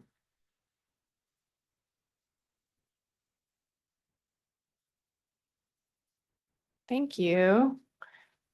I am going to share my screen. This is Lizzie Stone, the Natural Resources Program Manager with the City of Mercer Island, for the record.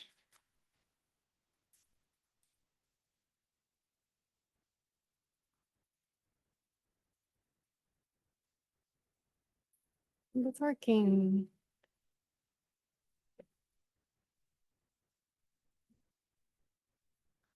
Okay. I will be going over a report of our herbicide use in 2023 and summary of our surveys and applications of herbicide in 2024 as well. Okay. Just as an overview for the new members of the board, in May 2010, the Open Space Conservancy Trust adopted the Herbicide Use Protocol, which prescribes the situations in which herbicide may be used on trust property. This is a protocol has an adaptive management framework. We update it to reflect what we are seeing in the field and incorporate the newest research on treatments and treatment effectiveness, environmental impact, and other factors. The most recent update to the herbicide use protocol was January of 2023. This protocol does require that staff report to the trust annually on recent use and planned uses of herbicide for the year. Our conversations since the herbicide use protocol update in early 2023 made clear that we are all in agreement that we want to minimize the use of herbicide wherever possible and allow for the most effective and safe approaches for managing problem weed populations so that we can do fewer repeat treatments and therefore use less herbicide over time while still managing the weeds as needed. So jumping into our report for this year, or well, I guess for last year, in 2023, we had expected that we might be treating yellow archangel as well as invasive trees in areas where contractors had been doing comprehensive weed removal. We had also thought that possibly we would need to treat shiny geranium, a small patch of that. We had also surveyed for knotweed, yellow flag iris, spotted jewelweed, and none of those species were found.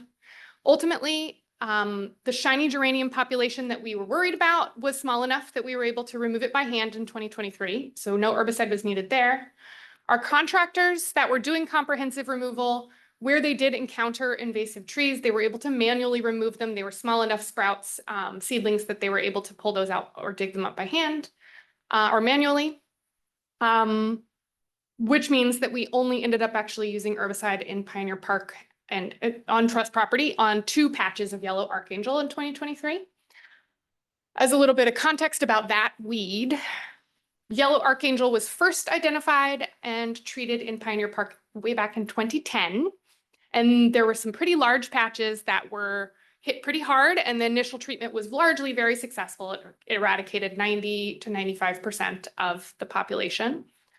Regular monitoring of the area has resulted in subsequent treatments, not every year, but some years in these 2 patches to manage remaining infestations. In 2023, we found some patches of yellow archangel in the north edge of the northwest quadrant, as well as on some of the adjacent landowners' properties, as well as in the south edge of the southeast quadrant. Both of those populations were treated in the fall with a formulation of 1.5% triclopyr, 2.5% glyphosate, and a 2% adjuvant or surfactant that makes that stick better to the leaves to make it more effective. All of those chemicals were in a product approved formulation, and that is the formulation that is approved within our herbicide use protocol. I did make a special point last year of going to each of the neighbors that had archangel growing next to or in their property and talking to them, sharing some resources and trying to come up with, or start the conversation of coming up with a plan. Most of them had been talked to by me in the past or my predecessors in the past, so it wasn't new information for the most part. Now, in 2024, this year, we again surveyed for knotweed, shiny geranium, yellow archangel, yellow flag iris, spotted jewelweed. We only found yellow archangel again, which is great news. We don't have those other populations sticking around where they have previously been found in years past. Again, we found very small populations in the northwest quadrant and the south of the southeast quadrant. Based on previous conversations last year during this presentation, I had decided to hit these populations hard. I put in extra effort to speaking with those landowners. The goal is to try to really have an impact so that we don't have to continue coming back and treating this weed every few years in perpetuity. So we did a thorough treatment of this plant in the spring, and then we went back and checked in the fall to see if any scragglers had been left behind or if any grow back had occurred. There was a couple of locations where we did spray again in the fall in the northeast quadrant. I'm sorry, northwest quadrant. And like I said, I did do additional outreach. I went to those neighbors again. This time I shared a weed alert. I showed them photos of what the weed looked like. I talked to them about what different options, management approaches they could take, and encourage residents that they can reach out if they do find it on their property, and we could talk about a plan. But I will note that this year I actually did not see the weed growing in private properties. So that's not to say that I can see all of the yards, because some of them have fences, but it wasn't visibly obvious. In addition to archangel treatment by our natural resources crew, we did have contractors out in Pioneer Park working in all of the different quadrants, including Engstrom, doing comprehensive weed removal as well as invasive removal maintenance. So that's maintenance on the sites that have received 3 years of comprehensive removal sometime in the past. This year, these contractors did encounter some larger invasive trees, specifically English holly, our cherry laurel, and our non-native English hawthorn.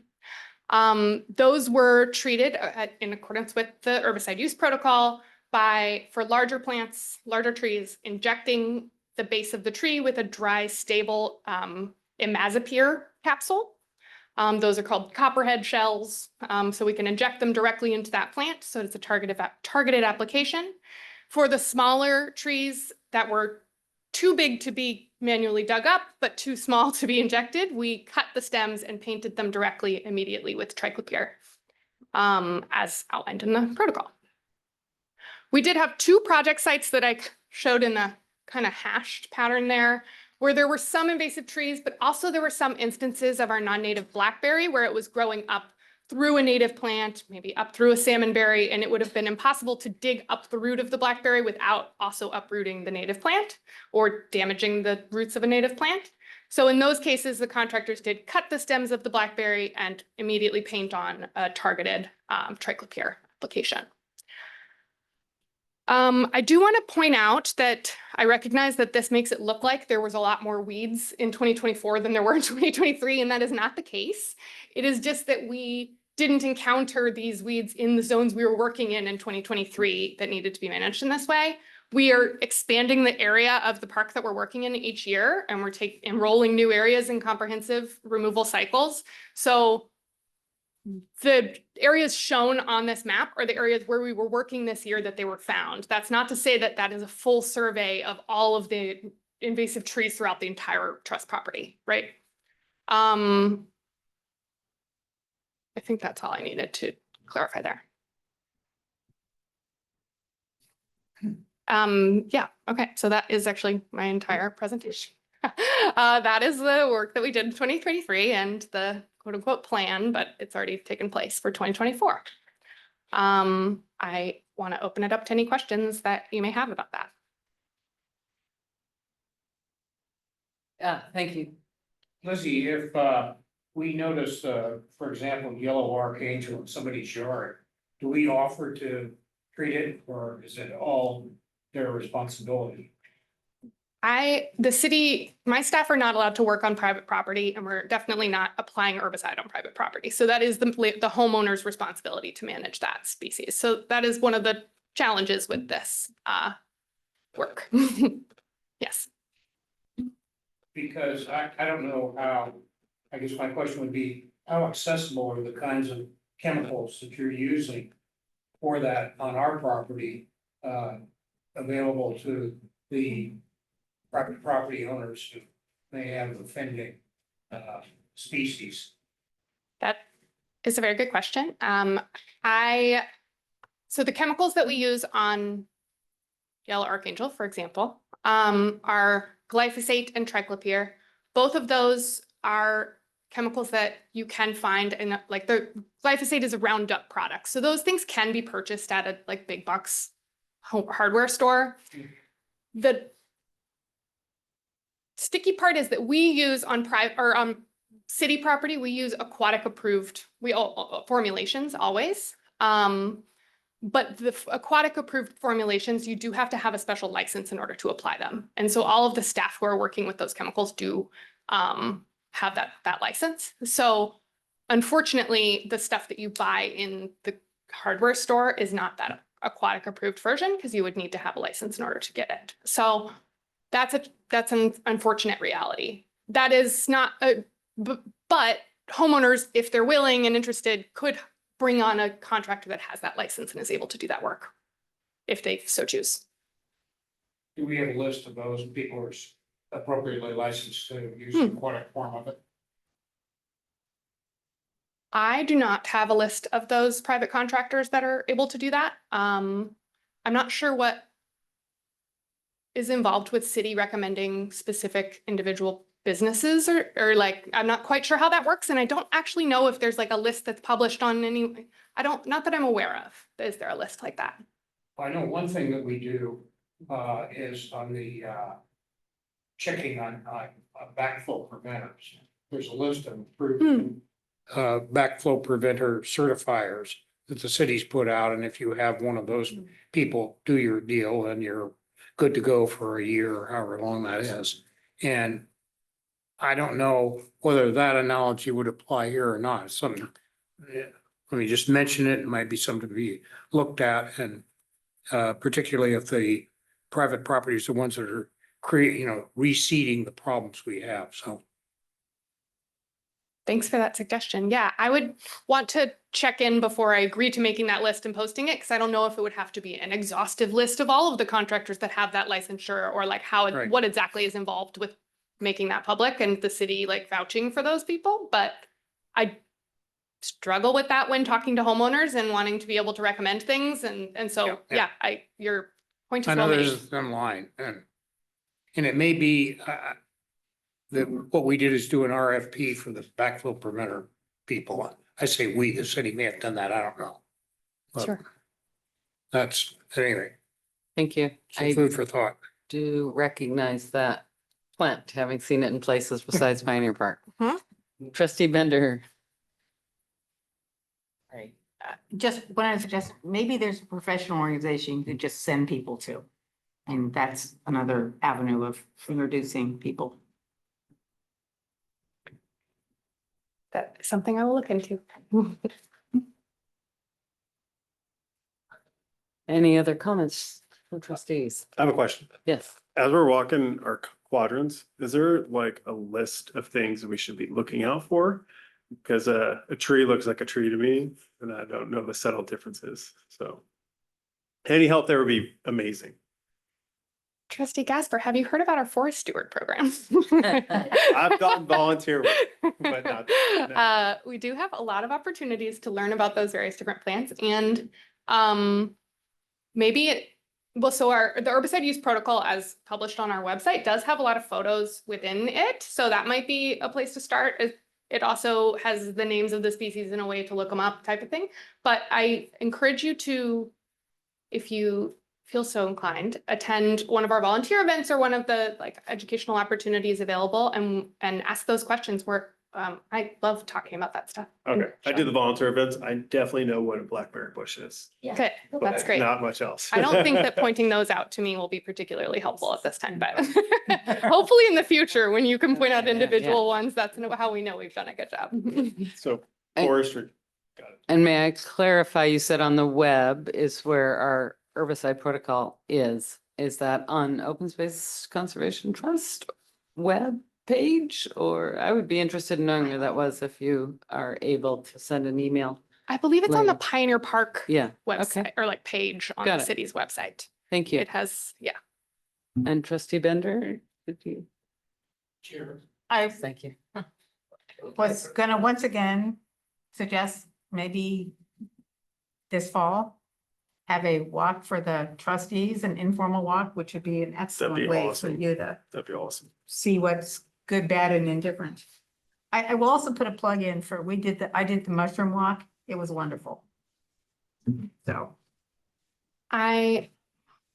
Thanks for that. I do know that we had talked about that walk last meeting, and I love the idea. I did need to check in about whether we should, the recommendation I notice was it. given was that we should maybe have smaller walks that did not reach a quorum. And that way we don't have to worry about discussing business, because the sticky, it's like business is the management of the park, and to walk in the park and not talk about that seems pretty unrealistic. So I would love to schedule it, and it yes. So next was Councilmember Jacobson. Trustee Brewer stole my thunder. It's exactly what I was going to suggest. City council has been taking on those, 3-person tours, so we didn't have a thing by Public Works on a number of different kinds of things like, tours of the reservoirs and all this stuff. So, and they're very informative, and I think improved our ability to understand and make decisions about stuff. So I commend that. And trustee Ete. Trustee Gasper, I'd be happy to take a walk with you to do plant ID anytime. If you want to send me an email, we can coordinate a time to do that. I will do that. Thank you for the offer. Yeah, I Sure, think no that's the question I was left with, whether we were leaving this in our hands as a small group, two small groups, or if staff was offering to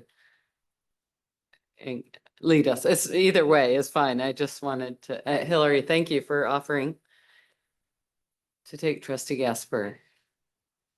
Should we For a be walk. self-activating for a walk? That's up to you. Yeah. I'm open, I'm happy to be there, and always love an opportunity to walk through You the park do, with people yeah. who care. So yes, happy to coordinate and email y'all and come up with 2 dates that we can go 2 different times on the same date that we're not meeting a quorum. Or if you would rather just schedule it yourself and not have me involved, that's fine as well. I would welcome your involvement, and I think that Hillary knows so much about it that we could also learn a great deal from her. So yeah, whatever we do on our own is great, and if you are planning to do that, we'll appreciate that. Yes. Further comments? Thank you for the herbicide report. Let's move on and welcome Sam Harp to present on the department and city updates.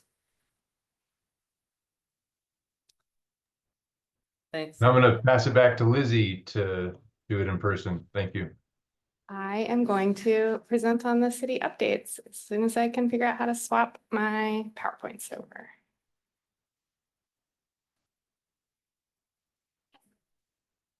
Just a second. And after that, we will have quadrant reports and topics for future discussion.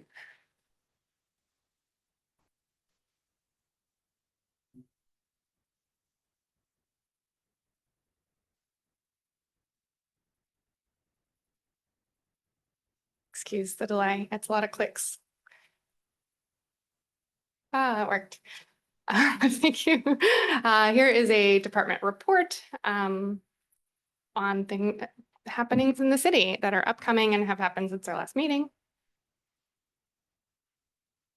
Come on. Uh-oh, did I do it? Yeah. Okay. So we are receiving public input on Clark Beach and Groveland beaches.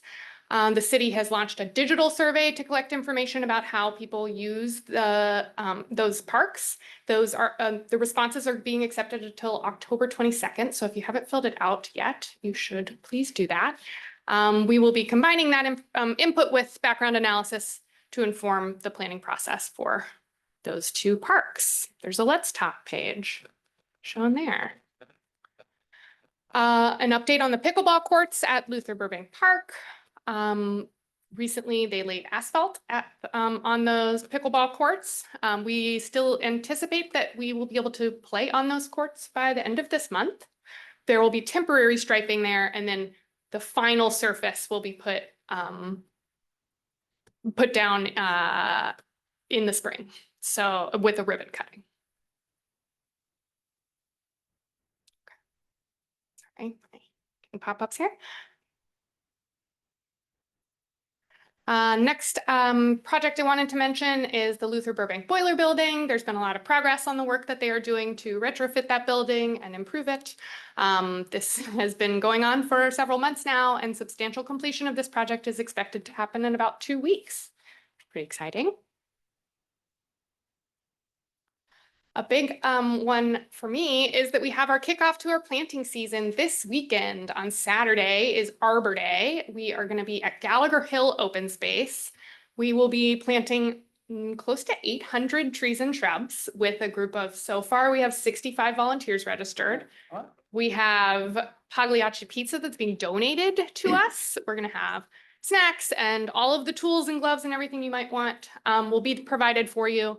It's really helpful if you register in advance so that we know how much pizza to ask for and also just so that we can plan our group sizes and our leads, etc.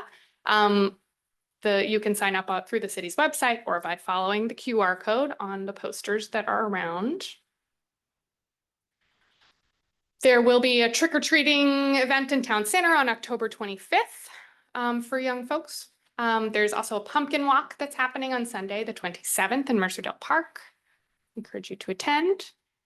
Some more parks and natural resources updates. Our seasonal staff, many of the seasonal staff's terms are ending. Up in that upper right corner photo is the natural resources crew, including me this year. 2 of our natural resources crew members have finished their term already, and we have our crew lead who's staying on until mid-December. There have been a lot of drinking fountain replacements taking place in parks around. And there has been a refresh of the 77th overpass landscape. That is the overpass across the street from one of the light rail stations up there. So. More parks and natural resources updates. There was a historical sign that was installed at the Dairy Barn area, which is kind of those old concrete ruins looking area in Luther Burbank Park up near Calkins Point. We installed 2 owl boxes at Luther Burbank Park, which was the result of a Eagle Scout project. He built the owl boxes, and then the natural resources crew got cross-trained to use this lift truck, which is pretty fun. And then we are working on donation bench replacements, installing those in our parks and working through the list of those. And then working on, our teams are working on winterizing irrigation and plumbing fixtures throughout our parks. An update on our letterboxing program. We have had this program going on since June.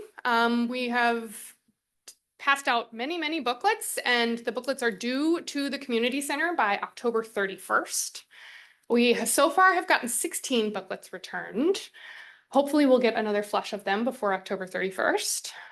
Those who will turn in the booklets will be recognized similar to last year with a certificate of completion, as well as a tote bag that has some different goodies and prizes for folks who finished the program. So we hope that more folks will turn in those books. And then I did want to mention the Open Space Conservancy Trust Board meeting schedule for next year, 2025. As outlined in our bylaws, we have a quarterly meeting, January, April, July, and October. It is on the 3rd Thursday of the month. And that is our schedule up there.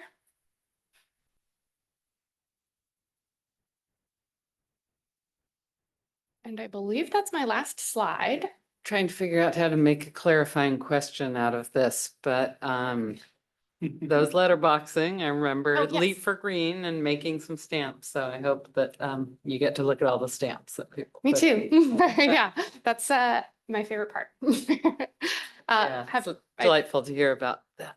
Yeah, it was fun. I followed the clues a couple times because I lost my map that I'd made of where the actual boxes are. Any other questions or comments or discussion?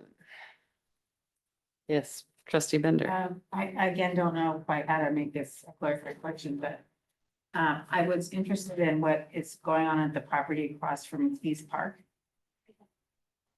At 40th. That is not my area of expertise. I may call on Sam if he's able to answer that question in this moment. I'm not sure. Did you hear the question, Sam? Yeah, the 4004 property at Island Crest and 40th. It's, as you can see, it's closed off right now. There was some vandalism on the property, and we're working through restoration with our insurance company or our insurer, and also the contractor to try to get that restored.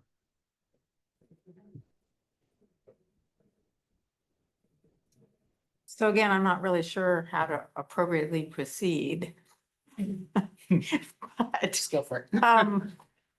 I mean, looking at that property from the lens of an open space orientation, I wondered if there was a way for the city to think about that property in relation to Pleas Park across the street and integrate vegetation that is more reflective of what's growing in Pleas Park and is kind of open space-ish, and connect those two properties visually.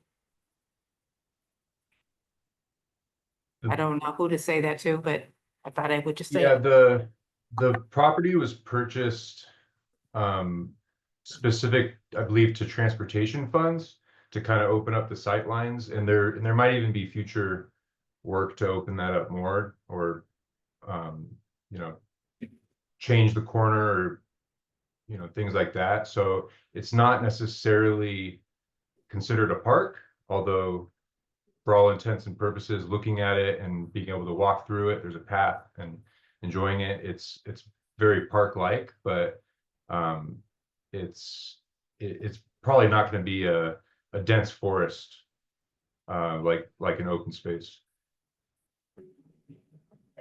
Yeah, I don't think I mean, I wasn't really thinking in terms of putting in Douglas tree, fir trees, but I don't know, Mahonia, things like that that are more natural to the environment might be nice to see. That's just a personal comment. Thank And you. thanks. So let's go to the quadrant reports. At our last meeting, we solicited requests for quadrants. And I believe that trustee Hildebrandt got assigned in his absence to the northwest quadrant. So I That's wonder. fine with me. It's fine. Good, good. So trustee Bender and Hildebrandt, what do you have to share about the northwest quadrant?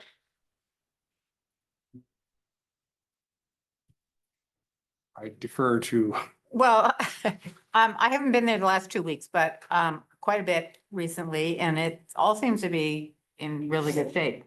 I don't have any real comments on things that need to be fixed in there, other than, and you probably already know this, somebody seems to have sat upon the fence at the the senior, what, not the senior scouts, you know what I'm trying to say. The Eagle Scout. scouts put up. But that's the only sort of item of damage I can think of. And you're abstaining? yes, I don't have anything to add. Great. Northeast, trustee Gasper and Versa. Push my button on. You know, I continue to be impressed at how much work is and restoration is going on. You know, my grandson and I have been over a couple of times now to help pull ivy. Yeah. I can identify ivy very easily. And, you know, walking through, it's very easy to see that there are just heaps and heaps. I mean, we're not the only folks who have been out pulling ivy. There've obviously been a number of groups involved. And I think, boy, everything looks so much better for it. Thank you. Yeah, I agree with that. It looks great. Like, I'm always impressed when I walk through the parks in Mercer Island, how amazing they are and well maintained. I walked through there with my in-laws who are older. There's only like I don't, doesn't need to be accessible, of course, but there was only one section where they had a hard time traversing that maybe stairs may be appropriate. Yeah. I'll take a picture and send it, but there probably, if you've hiked it, there's the canyon and you go up and there's a hill with, okay, you know what I'm talking about. I'll take a picture, but something like there to help out would be great. Other than that, they look amazing. And there's clearly been a lot of work done. There's a lot of Yeah. piles of it. And then I was out there when they were doing more volunteer work, but yeah, it looks great. And the southeast is for trustee Ete and me. Do you want to go first? Yes, I would just echo what other people have been saying, and that I feel like the maintenance is quite impeccable, and it's impressive to see the extent of the coordinated efforts for ivy removal in the southeast. And I would note that I think the water bars are holding up really well that were retrofitted a few years ago. I don't really have any glaring concerns. I know that there are much larger issues in terms of fungal issues with root rots, but I think it's very much something that we're going to wait and see on. And whatever is happening right now, I think Jordan and Lizzie and the stewards are doing an incredible job. And I will second that report also. I have been impressed with how that you guys rebuilt that trail about 3 years ago on the paralleling Island Crestway, and it's amazing to see how that's held up well. And I mean, it's not amazing. Yes, thank you. Anything from you? Yeah, I'm not sure it's been publicized, but there's a reward fund that's now at about $2,500 that would lead to the arrest and prosecution of the saboteurs or saboteur of the island 40th park, because that's what it was. And as of when I talked to the police chief, we don't have any hot prospects, so was just an idea some of us in city council had to maybe get a little interest, somebody drop a dime on whoever did that. Thank you. We now have a standing item for bringing forward topics that trustees feel should be added for future discussions.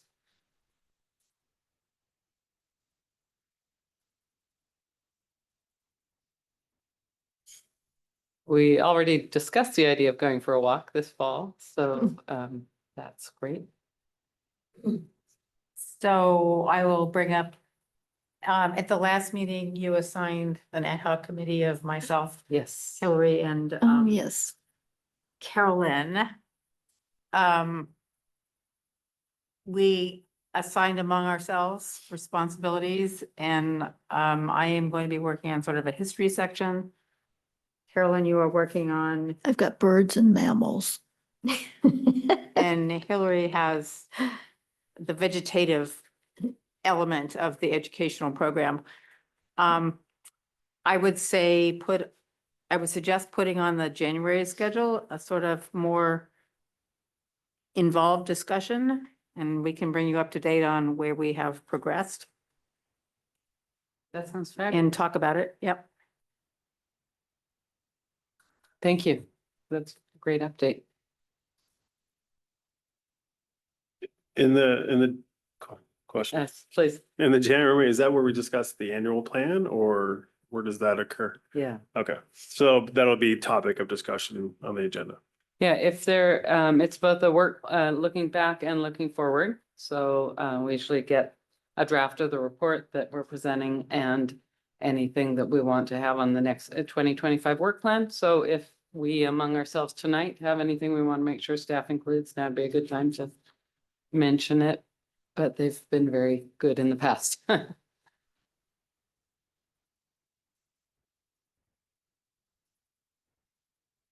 Great. Sorry, I waited too Yeah. long. This is Lizzie Stone, Natural Resources Program Manager. I did want to mention that we have plans to make a presentation, summarizing some of the, results of the levy funding so far. And so we had talked about that last Yeah. meeting, and I don't know what the timing is of what that presentation will be for council or Parks and Rec Commission, but that should be on the agenda, and that was not forgotten. I just wanted Good. to acknowledge it. Great. Thank you so much. And the next open space meeting is scheduled for January 16th at 5 p.m. There being no further business to come before the Open Space Conservancy Trust, the time is now 7:13 and the meeting's adjourned. Counselors, please stay seated until city staff has terminated the Zoom broadcast. Good evening and thank you for joining us.